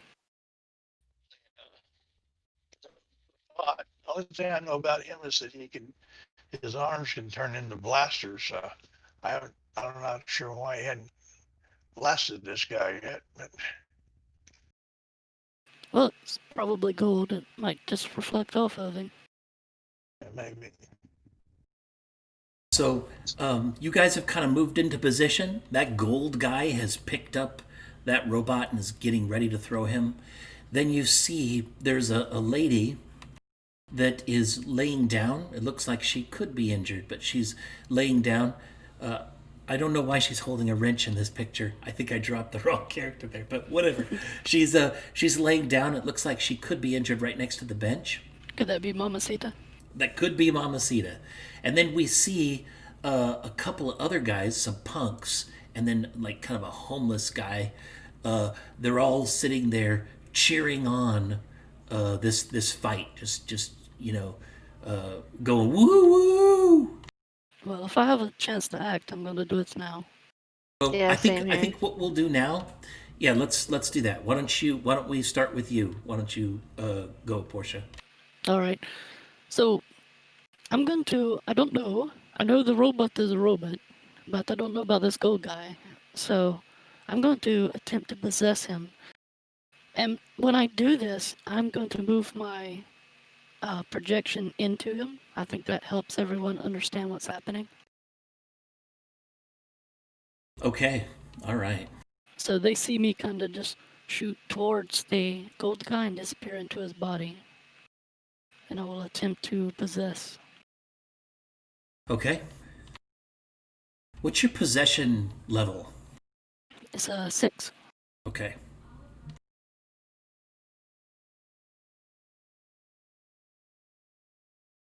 I think that's against his willpower. Yeah, that's against his willpower, plus the d6. So roll that. Yeah, so you what you're gonna do is you roll your possession. I just rolled what he would have. So you have what is that, 9? 10. 10, okay. So you start moving your body into him, and if we're doing that body moving as a metaphor, as you get close to him, you feel kind of like there's something stopping you, and instead of it being just a easy walking through like you would walk through a door or anything else, it becomes much more difficult, and you're unable to kind of pierce this gold head of his. You're getting a little bit of the way. You're very close, but you're unable to kind of make contact for what you do when you possess him. Oh, wow. Alright, so I shoot back out then. Look at the others. I can't get in. I can't control it. All right. So Right. who wants to go next?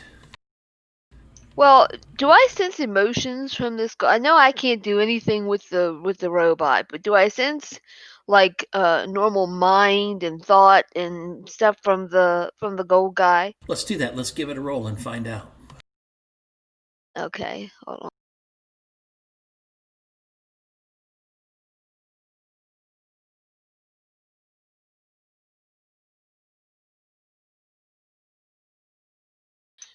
Eight. You sense a little bit of something, but you have no idea what emotion it is.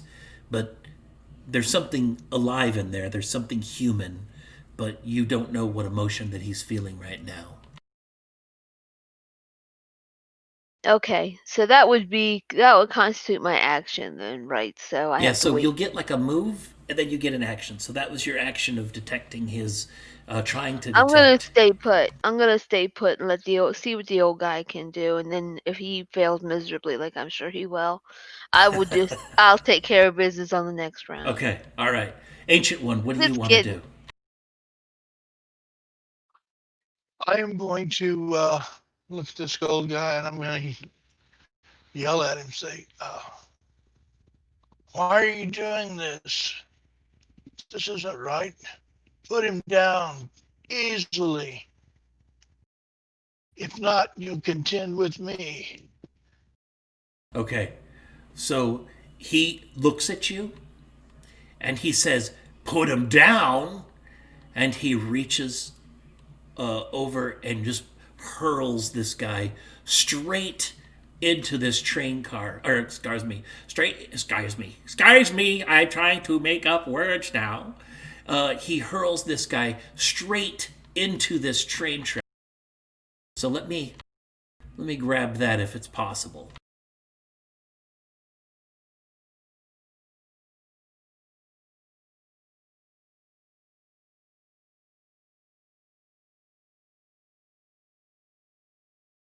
I also, so he's basically used his turn to pile drive this robot right into this track. And I think everybody that's ever seen a movie knows about the third rail. So I don't know how many times you guys have messed with a real subway. For me, once when I was like 8. I don't really live where there's a subway. But there is the thing about the It's third rail electrified, where okay. people always say don't touch the third rail. So this guy hits the edge of the rail. It bends it straight up, by the way. And he rolls dangerously close to this third rail. And right when that happens, these punks who've been cheering things on, they start yelling. The girl starts yelling "boo," and this old guy then picks up a beer bottle and just throws it right at Portia because she saw him trying to stop things. He throws it right at Portia, and it just barely skips off the pavement into the side of this area. Okay, Portia. Oh, that jerk. How tall are the ceilings in here? They're humongous. It's almost like overarching ceilings. I would say it's kind of like almost like 2 stories because we came down these stairs, and so it's almost like 2 stories. It's a humongous subway. As a matter of fact, if you want to talk about the city again, when I showed that city map, there's a common subway that basically runs a oblong circuit, and it hits Old Town. It hits all the different areas of the town with the different trams and stuff that are running. So how tall is this gold guy? How big is he? He's probably about 10 foot, and he's might be around 7 foot wide. His bicep is the size of your head. That's how large his bicep is. All right. And when he moves, he makes a like a crinkle sound, like something's like scraping. So he just threw the robot out the train over there onto the track. Yeah, and when he hit the robot hit the tracks, one of the tracks closest to us.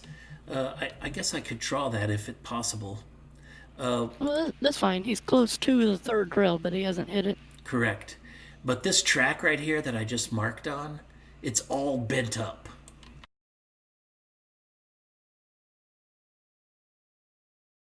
It's like it's pointing straight up into the sky. Oh, okay. So, but it's not sticking through the robot, is it?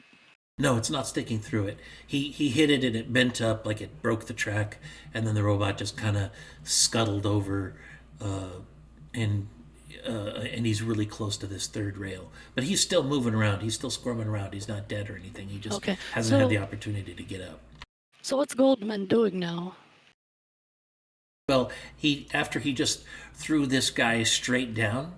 Once that old guy's talking to him, he basically is just looking right at that old guy. He hasn't done anything since then.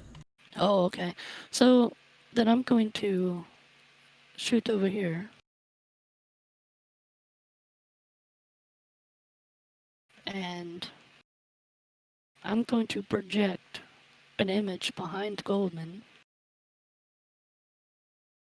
of Bot standing just on the other side of the third row and saying, "Come get me." Okay. And we'll see what that does. What I want to do is lure him over to the third rail. Maybe it will. I mean, he is metal, and gold is very conductive, so I'm going to see what this does. Okay. So you project this image with your image capability. And since this is combat, and because there's already a bot that's there, let's go ahead and roll for that. All right, good.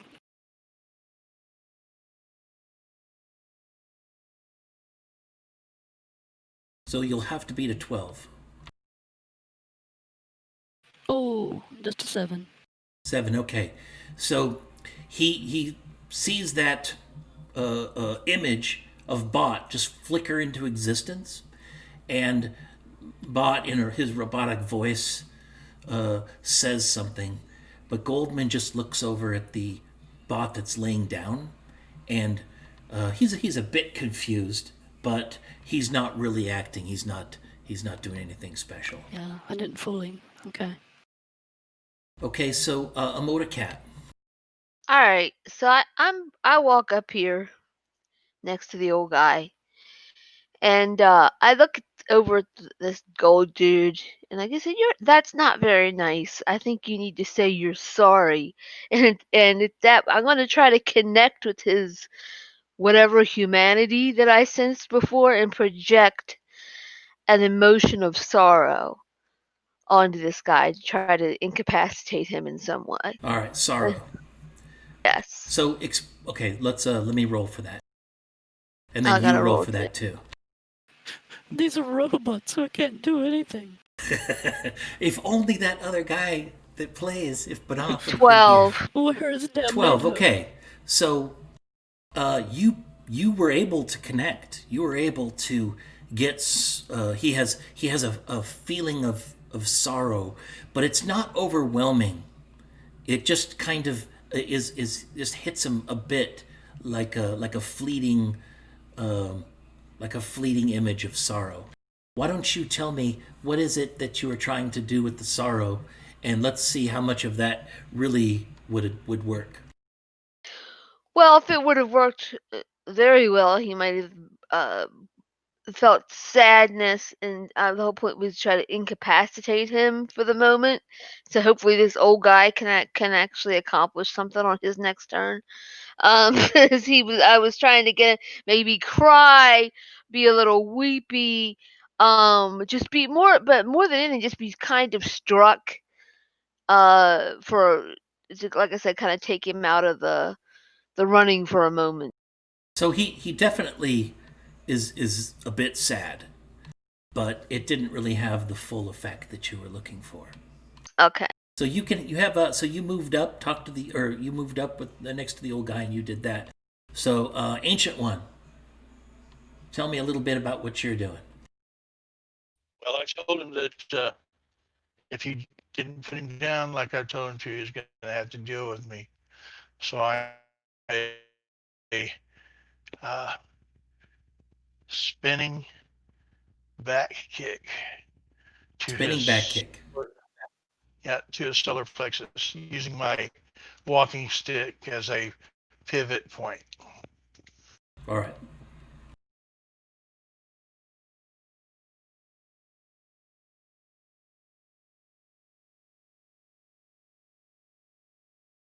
Yeah, that's good. So you jump up to do a spinning back kick. He just takes a step just to the right, and you miss. And talk about missing the broadside of a barn. This guy's like, 6 feet across, and you totally missed him. So you whiffed on that spinning back kick. You still have a move if you want to try to move.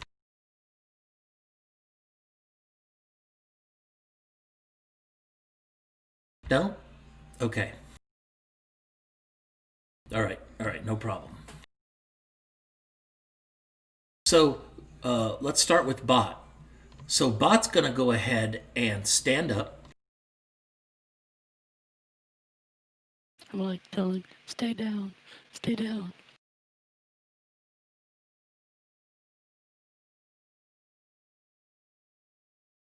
It's very hard to control this, but yeah. So he stands up and he looks towards Goldman, and his eyes are, like I said, they're just furious and red. And he's staring down Goldman. So he used his turn to basically stand up, and he points his arm out, and his arm starts whirling around, and it looks like it's turning into something. So I'll proceed from there. So let's. So Goldman is going to take a couple steps and run to where the where those punks are. Now there is no like attack of opportunity or anything, but I do want to point out that Goldman's just running right past your guy. How rude. Hold on, I've got to figure out what the heck is. I I can have do to nothing use but my trip. walking stick to trip him. All right, well, we'll wait when he goes past that, because he is getting kind of close to you. But I'll tell you what he's doing. If I can just get control of his body. Here he is. He just started doing kind of like a rhino charge right towards these guys that have been basically collecting parts of his body, these with these little gold chunks, and he's running right towards these punks. Okay, and these, by the way, these punks are just cowering. They're taking a couple steps back. They haven't really been able to react. All right, Portia.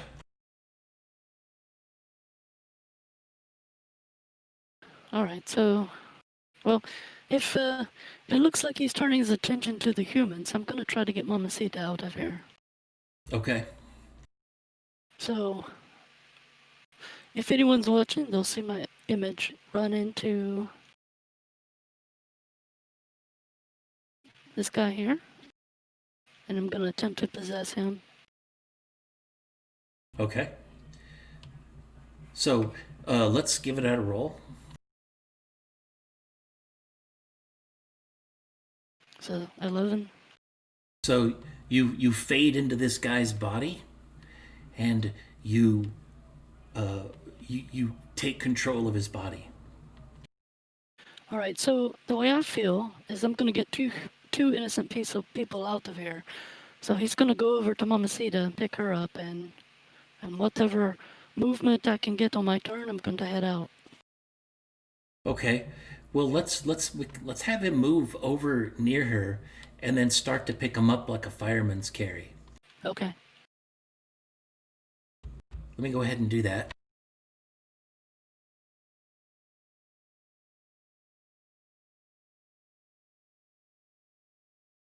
So what's happening with that projection? Is it just staying there flickering? No, I just cancel that out. What I want to do is I want to visually show to anyone who's watching, to be helpful, of course, to show what I'm doing. So Yes. that it, you know, my image just goes into this guy, and now he starts moving in a different way. So give the impression to others that I have possessed him. Okay.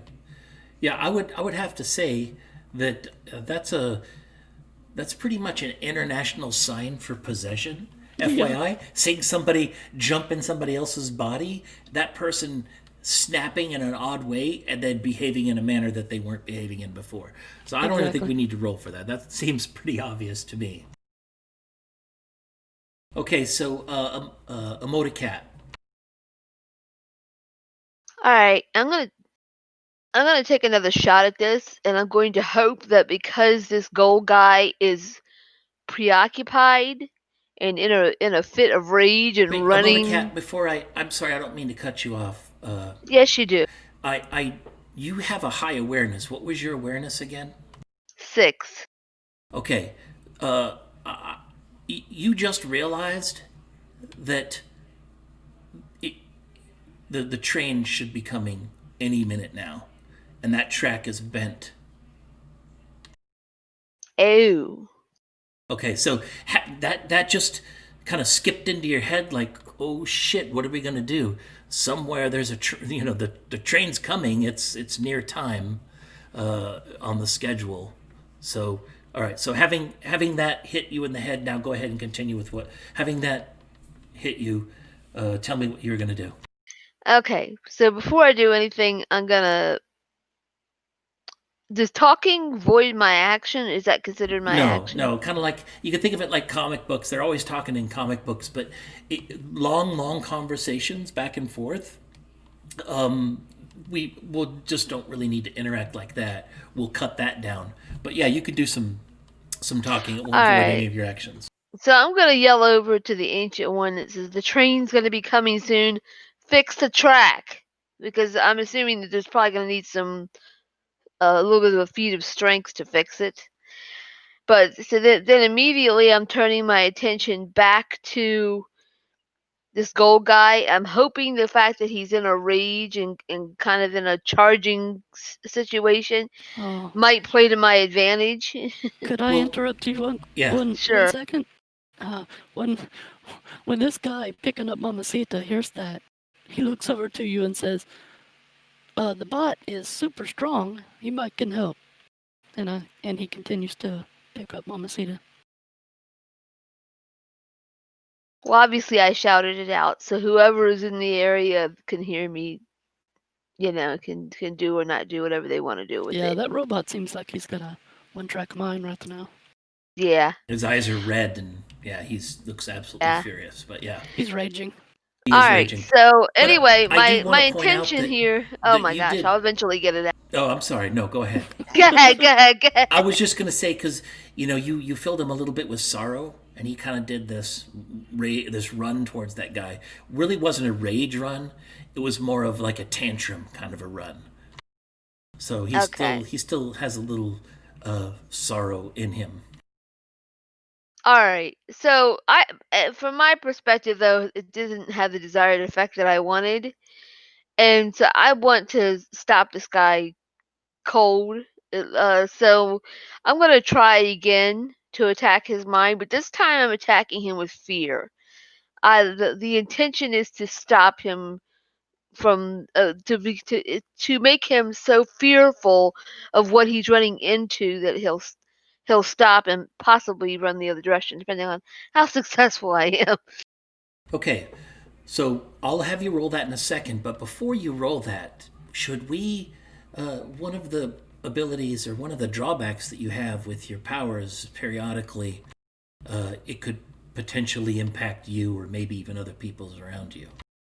So, how did you decide that you wanted to represent that? Do we want to kind of do it like a wild magic roll and roll a couple d6, or how did we, when we talked about this, what was our final decision on how we wanted to represent that? We didn't really make a final decision on it, so I would say it only really applies when I'm going after somebody's mind that it can bounce back on me.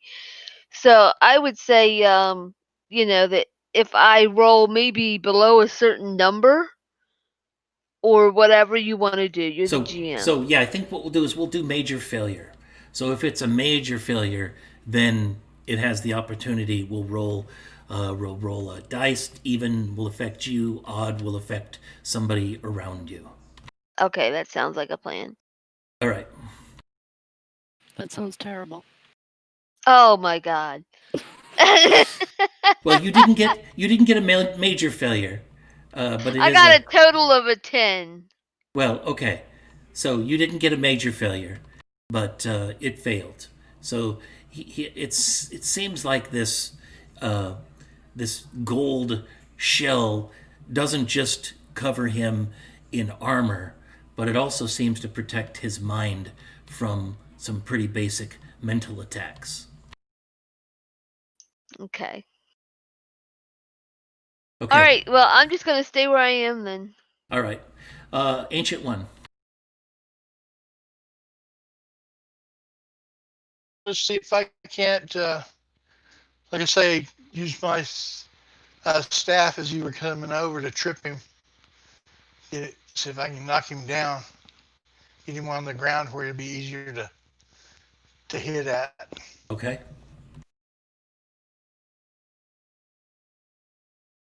So you're going to attempt to trip. Yes.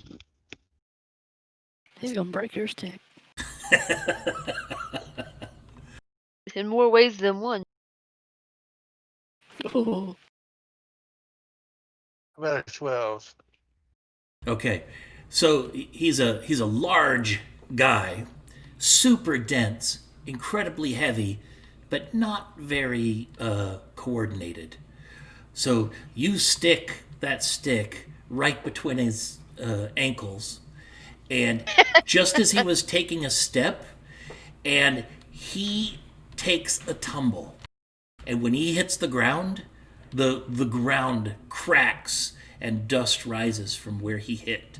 A couple of chunks of gold kind of shake loose from his back, and you could see the smile on the on this punk on these punks' eyes as they stare at each other for a second and then look to where these chunks have rolled.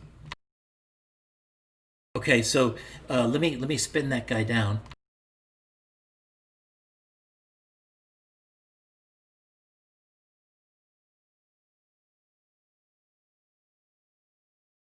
So he's down right now. He's not stunned, but he is, and he's not incapacitated. He's just prone. Okay, so Bot sees that he is down, and his hand has just finished forming some kind of a weapon. It looks like a pickaxe. Bot takes a giant leap over the train, lands right on Goldman, and sinks his pickaxe hand directly into Goldman's eye. And Goldman just shrieks in pain. Oh, there's the effect you wanted. Yeah. Okay. All right. So, by the way, when Goldman hit, these punks that were kind of near him, they basically toppled, and the girl turned around and is coughing because of all the smoke, and the guy kind of lost his balance. So they're not really doing much of anything. Let's go to the turn of you, Portia, because you're pulling this lady. I think you can cover a pretty good distance. This guy that you've possessed isn't really the strongest, but there's enough leverage, and this girl is light enough that you're able to kind of pull her a bit. Yeah, and farther. I have the determination, and I can give that to him as we try to get out of here. So I'm gonna truck it as best I can without hurting himself or the lady. Yeah, I think you can pretty much almost get to where this entrance is, just right about here, in the amount of time that everything else is taken. All right. What about you, Emotocat? You're by the way, you knew that train was coming. It's you can hear a little bit of a hum, and you don't know exactly where that train is, but you're thinking it sounds close. I yell over it. Oh man, are you deaf? I said that there's a train coming. Okay. Train This coming. is gonna be a mess if we don't fix this track. All right. I'll see what I can do. All right. So go ahead. Bossy words. Though you cut out for a second, Sandman. What'd you say, buddy? See kids. Yeah. So, Emotocat, so you yell for the old guy, dude, take care of that train. And then what else you gonna do? I'm gonna kind of walk over here. These two guys, these two thugs or whatever, are they on the ground? One of them's on the ground, and the girl has turned her back, and she's basically coughing into her arm because of the smoke and stuff that had been raised. All right. Well, I'm for their own good, really. I'm gonna turn my attention to whichever one of them that I can kind of get and try to send out a wave of panic so that they will hopefully force them out of the area. because they're going to end up dead if they don't move soon. Okay. So you want to, who do you want to focus that wave of panic on first? The girl or the guy? Whoever is standing. All right, that would be the girl. Let's give a roll.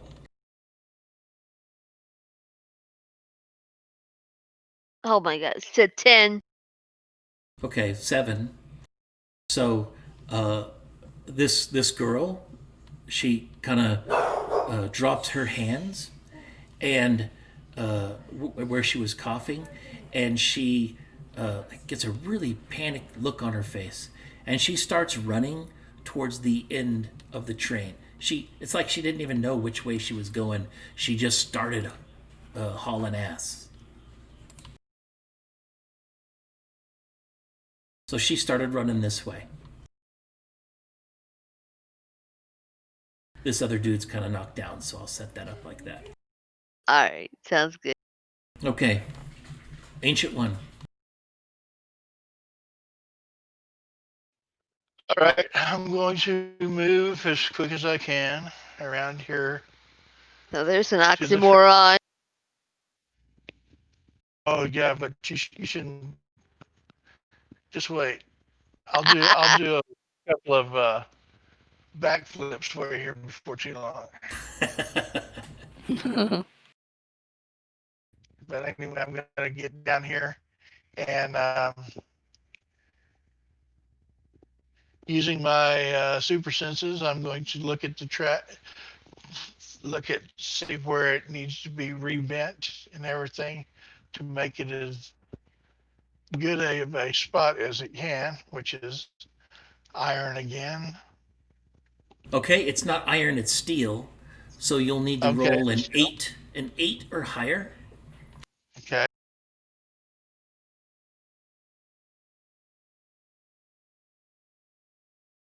All 9. right. Okay, so it took some effort. You bent the track, and it's not a perfect match, but you did get the track bent in a similar way that it was before. And really, it was quite something interesting to behold, by the way, because this old guy with these old flabby arms just starts easily moving this piece of steel and manipulating it like it's almost like it's clay. Superhuman, even. Superhuman, even. Like you have powers. Okay. The bot, by the way, he starts chipping away at Goldman, and a net springs from his other hand, and it encompasses Goldman and pulls his limbs close to his body and is kind of holding him kind of tight while he's menacing the pick with his other hand. And so Goldman takes a couple seconds, and he's going to try to struggle to get out of this net that he's in. And he struggles. The net's starting to bend a bit, but it does not break. He still remains confined. This older guy that is drunk,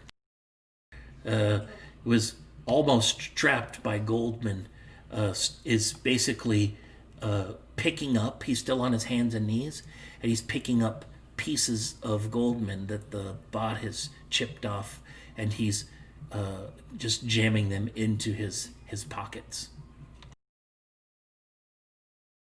And it's back up to you, Portia. All right. Do I get them out? Yeah, you're able to drag them, both of these. You're able to get them close to the hole. And as soon as you got close to the hole, there was a fireman and a policeman who reached down and helped pull the girl up as you pushed on her, and then you were able to make the guy just climb on out without a problem.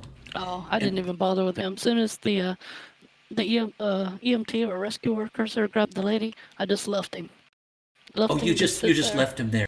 Okay, fantastic. And now he's wondering what the fuck came over him. So where is it that your guy has ended up, or your character? Is that All kind right. of where she is now? No, I would be with him. I'd say that I'm with him, my presence. So what I'm gonna do, if I have any movement left, I want to go straight through concrete, steel, everything, to where the train was, if I can, so I can get a view of the track. Now I don't know if they fixed it or not, so I want to check on that. So Okay. that's where I want to head right after I leave him. Okay, all right, no problem. So, why don't you go ahead and move towards that? All right, let's say I moved just enough I can see. So I do see that the track has been repaired, and that's good. The track is repaired, and you hear what sounds like the subway coming on down the pike. Probably going to be here in maybe 15, 20 seconds. Is there a landing pad on the other side? Like, is that where that train's going to stop? It is, yeah. So it's just like on this side, but it's the other side, where there's benches on the other side. All right, so I'm going to just wait right here and see who arrives, and see if there's anything that I might can do, given my selection. Okay, all right, that sounds good. Emoticat? All right. So obviously this guy is over the one remaining human over there that's scavenging around is a complete idiot. And so I'm gonna do the same thing to him that I did to the other one. And hopefully he'll be so fearful he'll drop all of his gold so I can take it for myself. So you can take it for yourself. There's plenty of gold. He didn't get it all. There's plenty of gold laying I'll buy a around. new phone. We'll talk about that in a sec. Go ahead and roll then. Let's see if you can beat a 7. 11. 11, yeah, no problem. You can buy some followers with that money. Yeah, this guy, he on his hands and knees, panicked. He goes running just like what that other girl did. All right. It's at least they're out of harm's way. That's what you're really trying to do, right? Yeah, I just want them out of that situation because they're, even though they're stupid, they're gonna end up dead. Okay, I want to point out a couple other. Oh wait, and then we have the last person, Ancient One. Why don't you go ahead and go? Okay, well, I'm gonna run around the front of the train over here, and I'll wave at him as he Up goes here. by. and look at Bot and ask him, says, Bot, is there anything I can do to help you control him? He's not even paying attention to you. His eyes are kind of spinning around in his head, and they're still red, and he's just adjusting the tension in all kinds of different ways on this net. As a matter of fact, let me kind of add a couple more things here.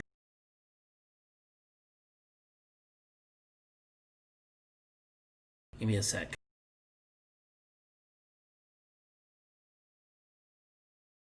I'll give you 3. Yay!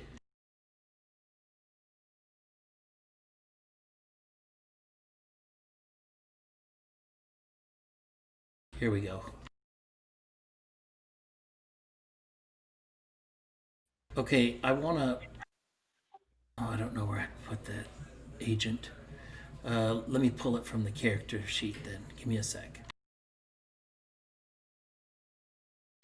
Control mouse wheel resizes him, if that's what you're trying to do. Yeah, actually, I had this guy, a couple of these guys set up, but for some reason I can't drag them over, but I'll get it in a sec.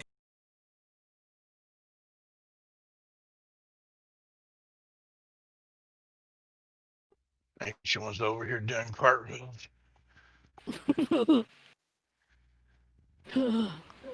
He's warming up.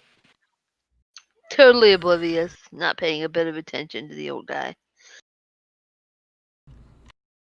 Geez, that's embarrassing. What is the deal there? I'll reach I had it under a whole different area. and hand it to him. Mother cat. You want a piece of candy, little girl? What kind of candy is it? Well, I've got peppermint and butterscotch. That's old people's candy. I don't want that nastiness. I mean, I thought you had it like a Reese cup or a Snickers, you Yeah, and it's know. not Halloween. They melt if you put them in your pocket. I mean, it's almost naughty if you say to her you want some candy, little girl. All She right, asks come what on kind now. of candy. You're like, hard candy. Ha ha It's basically what they offered. It was hard candy. ha. So, I guess about a minute into it, Whoa, personal space here, guys. a few of these agents. Yeah, sorry about that. I'm having them come down the stairs there, but while you're looking over at Bot and he's adjusting the tension of this net, you see these agents, and you've never seen these agents before, but you see three guys, and they all have what looks like high-tech weapons, and they come down in here, and they start talking to Bot, and Bot's eyes go from red to green, and they start putting some cuffs and some kind of a collar on Goldman, and Goldman is just almost knocked totally unconscious here, but he's getting kind of groggy, and they start basically cleaning up the area here and helping Bot out with this. Who are these guys? Have I seen them before? Nobody's seen these guys before, and obviously though they're working with Bot, so you do know a little bit about Bot. Do they have symbols or markings or anything on them? Yeah, they do. As a matter of fact, they do. Right across their arms, especially you can see it on this heavy guy, it has the words "Shart" written. Short. Yeah. Oh my god. The superhero action response team. So Live it up the worm. yeah, so they're all agents of Shart. So you don't know anything about Shart though, but obviously they're high tech. They're talking to Bot, so there's that, and they're helping to what looks like immobilize Goldman. And at the same time, now you're seeing some police and some other people start to, EMTs and stuff start coming down into this as well. Oh, I don't see nothing because I'm filling my pockets. I'm working at Taco Bell, man. I need money. Yeah, so if you want to start filling your pockets, why don't you give a D6 and then add your willpower, and that's how much you're trying to grab.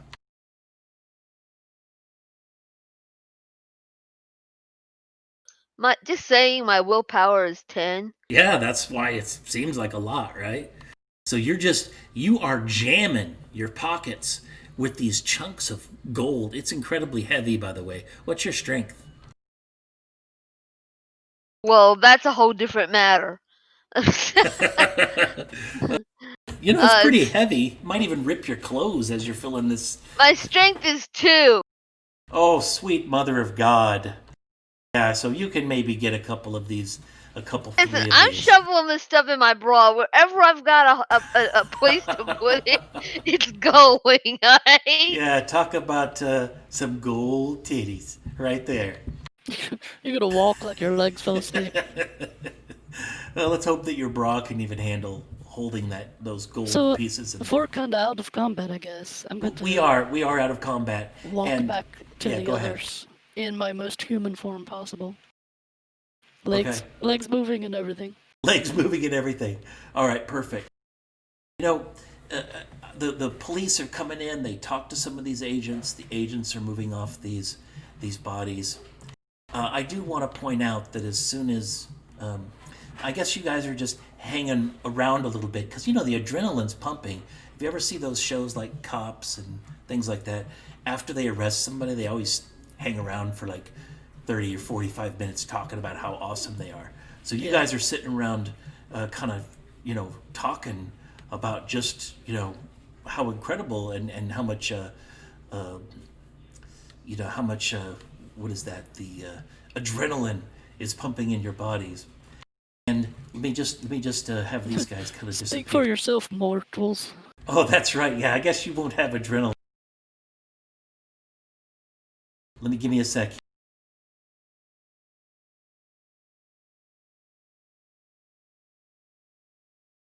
And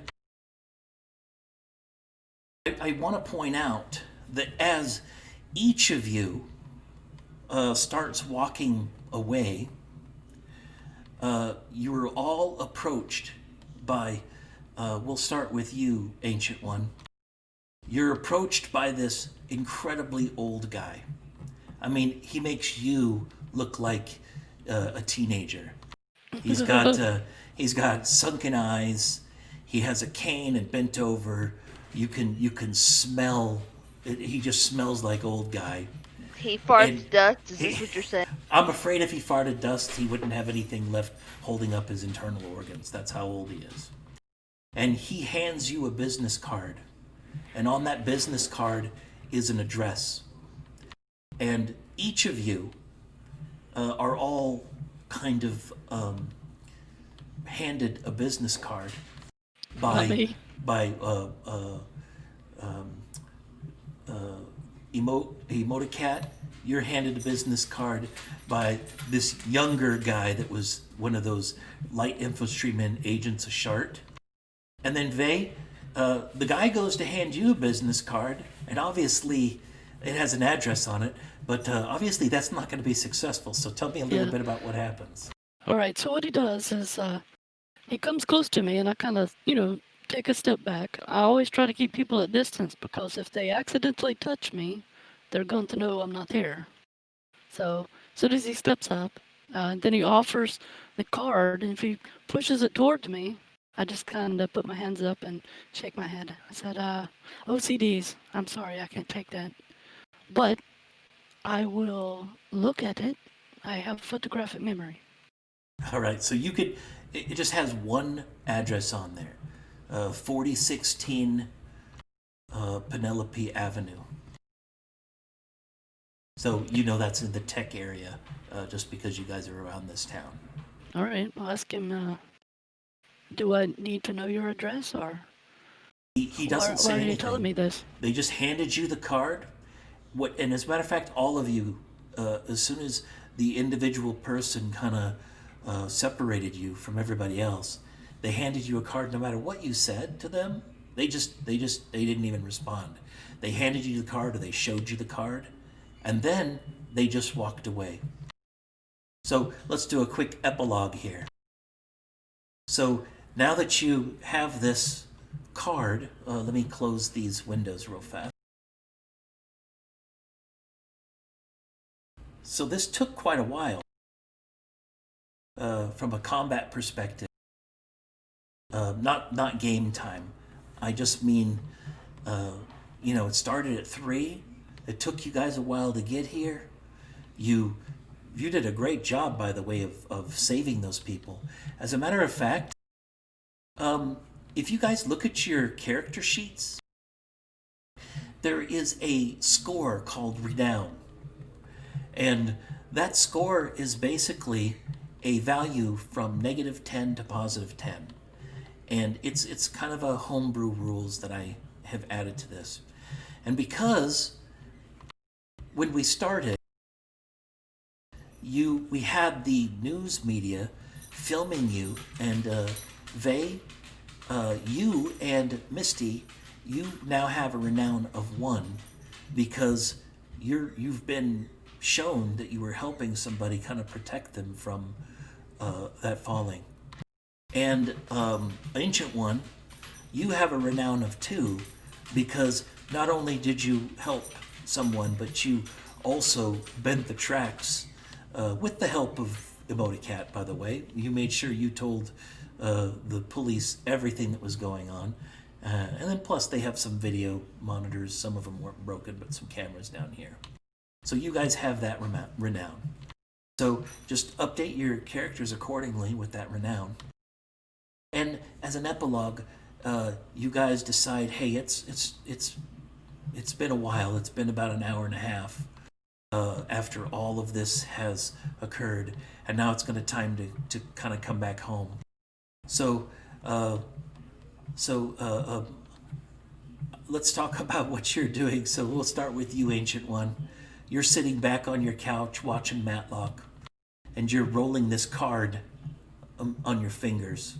And this card is a black card that's like a business card with this address that's on here. And on the other side, there seems to be a faint outline of, it looks like a circle or some kind of a symbol. It looks familiar to you, but you're unsure of what it is. And then for you, Emoticat, I'm assuming you've got back home and you're sitting back at your apartment, and you've probably just thrown this card all bent up and stuff and sitting on your Honey, I'm into money, so I'm Oh. having drinks and Gosh, I forgot throwing to tell gold you. nuggets. I do want to point that out. As soon as Goldman got a few 100 feet away, Here it comes. all of that gold that was in your hand, it turned to chunks of flesh.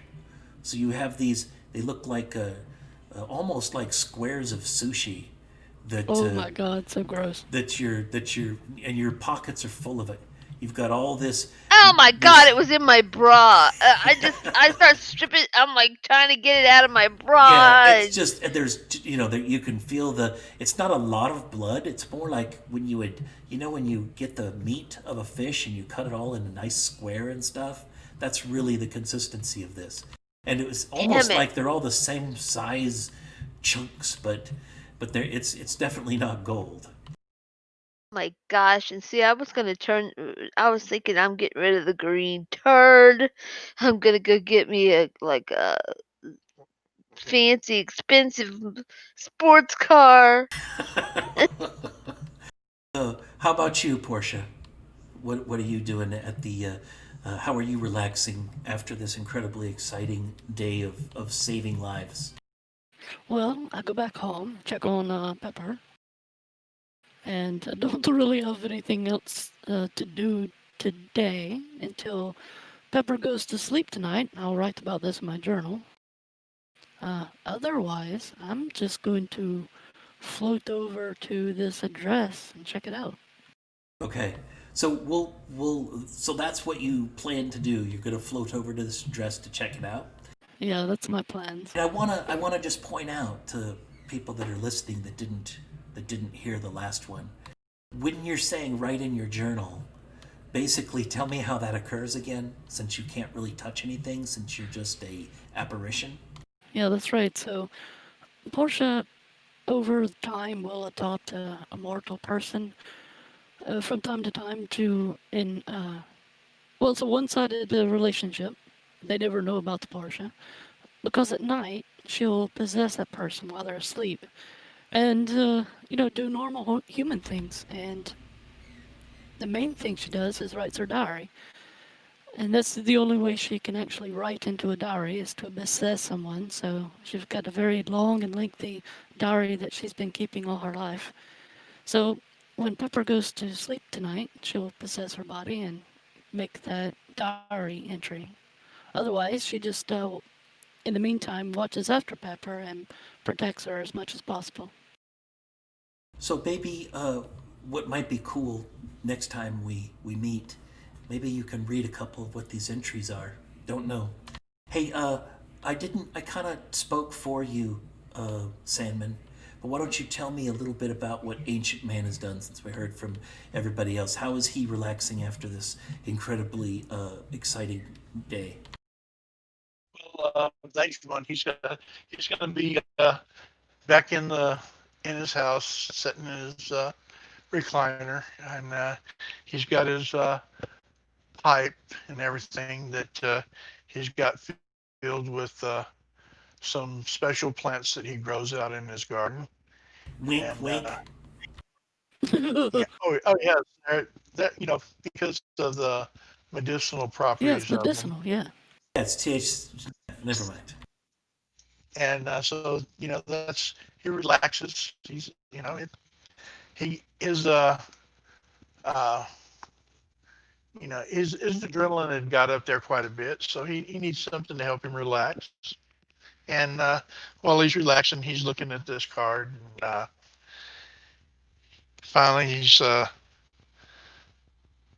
Roll for shitting yourself. he looks around and he's wondering, now, where did I get this card at? All right. It's in the awesome. candy dish. And I kind of scratch my head and I put the card over on the side table next to me and reach over and get a glass of juice that I've got sitting there and drink some of that. All right, awesome. So that concludes this mission. Next time, we're going to kind of find out what is this address all about. And we'll also learn a little about who are the agents of Shart. All right, thanks a lot, guys. That was awesome. Yeah, thanks for running the game. All right, well, I want to say thanks for everybody that's taken the time to listen to this. We will not meet on July 4th, but we will meet next. I don't remember what next Saturday is. The 27th. 27th. Okay, yeah. So, but we won't meet on July 4th, so we'll skip that one. So we will have a game next Saturday, though. And we may have a new hero or possibly two. Absolutely. If things work out, maybe Benal will be back, and hopefully we're going to have somebody new. That's going to be pretty exciting. All right. Thanks, Yeah, everybody. because we definitely need a new hero. Well, we need somebody that can maybe help out a little bit more from a action perspective. But I'll tell you what, Ancient One, you did great. I mean, doing a lot of the combat was pretty good. Just to let you know, Goldman, he has a mental protection against mental attacks. So that was one of the reasons that you guys couldn't really do anything. And since you both do mental attacks, it kind of made it a little bit more difficult. Well, that's fine. It give us ways to think outside the box. Absolutely. Yeah, what you guys did was fantastic. I liked your idea of being able to lead him over to the third rail. I was definitely going to go with that if the roles turned that way. That was fantastic. Yeah, and that's a good reason to use the rolls.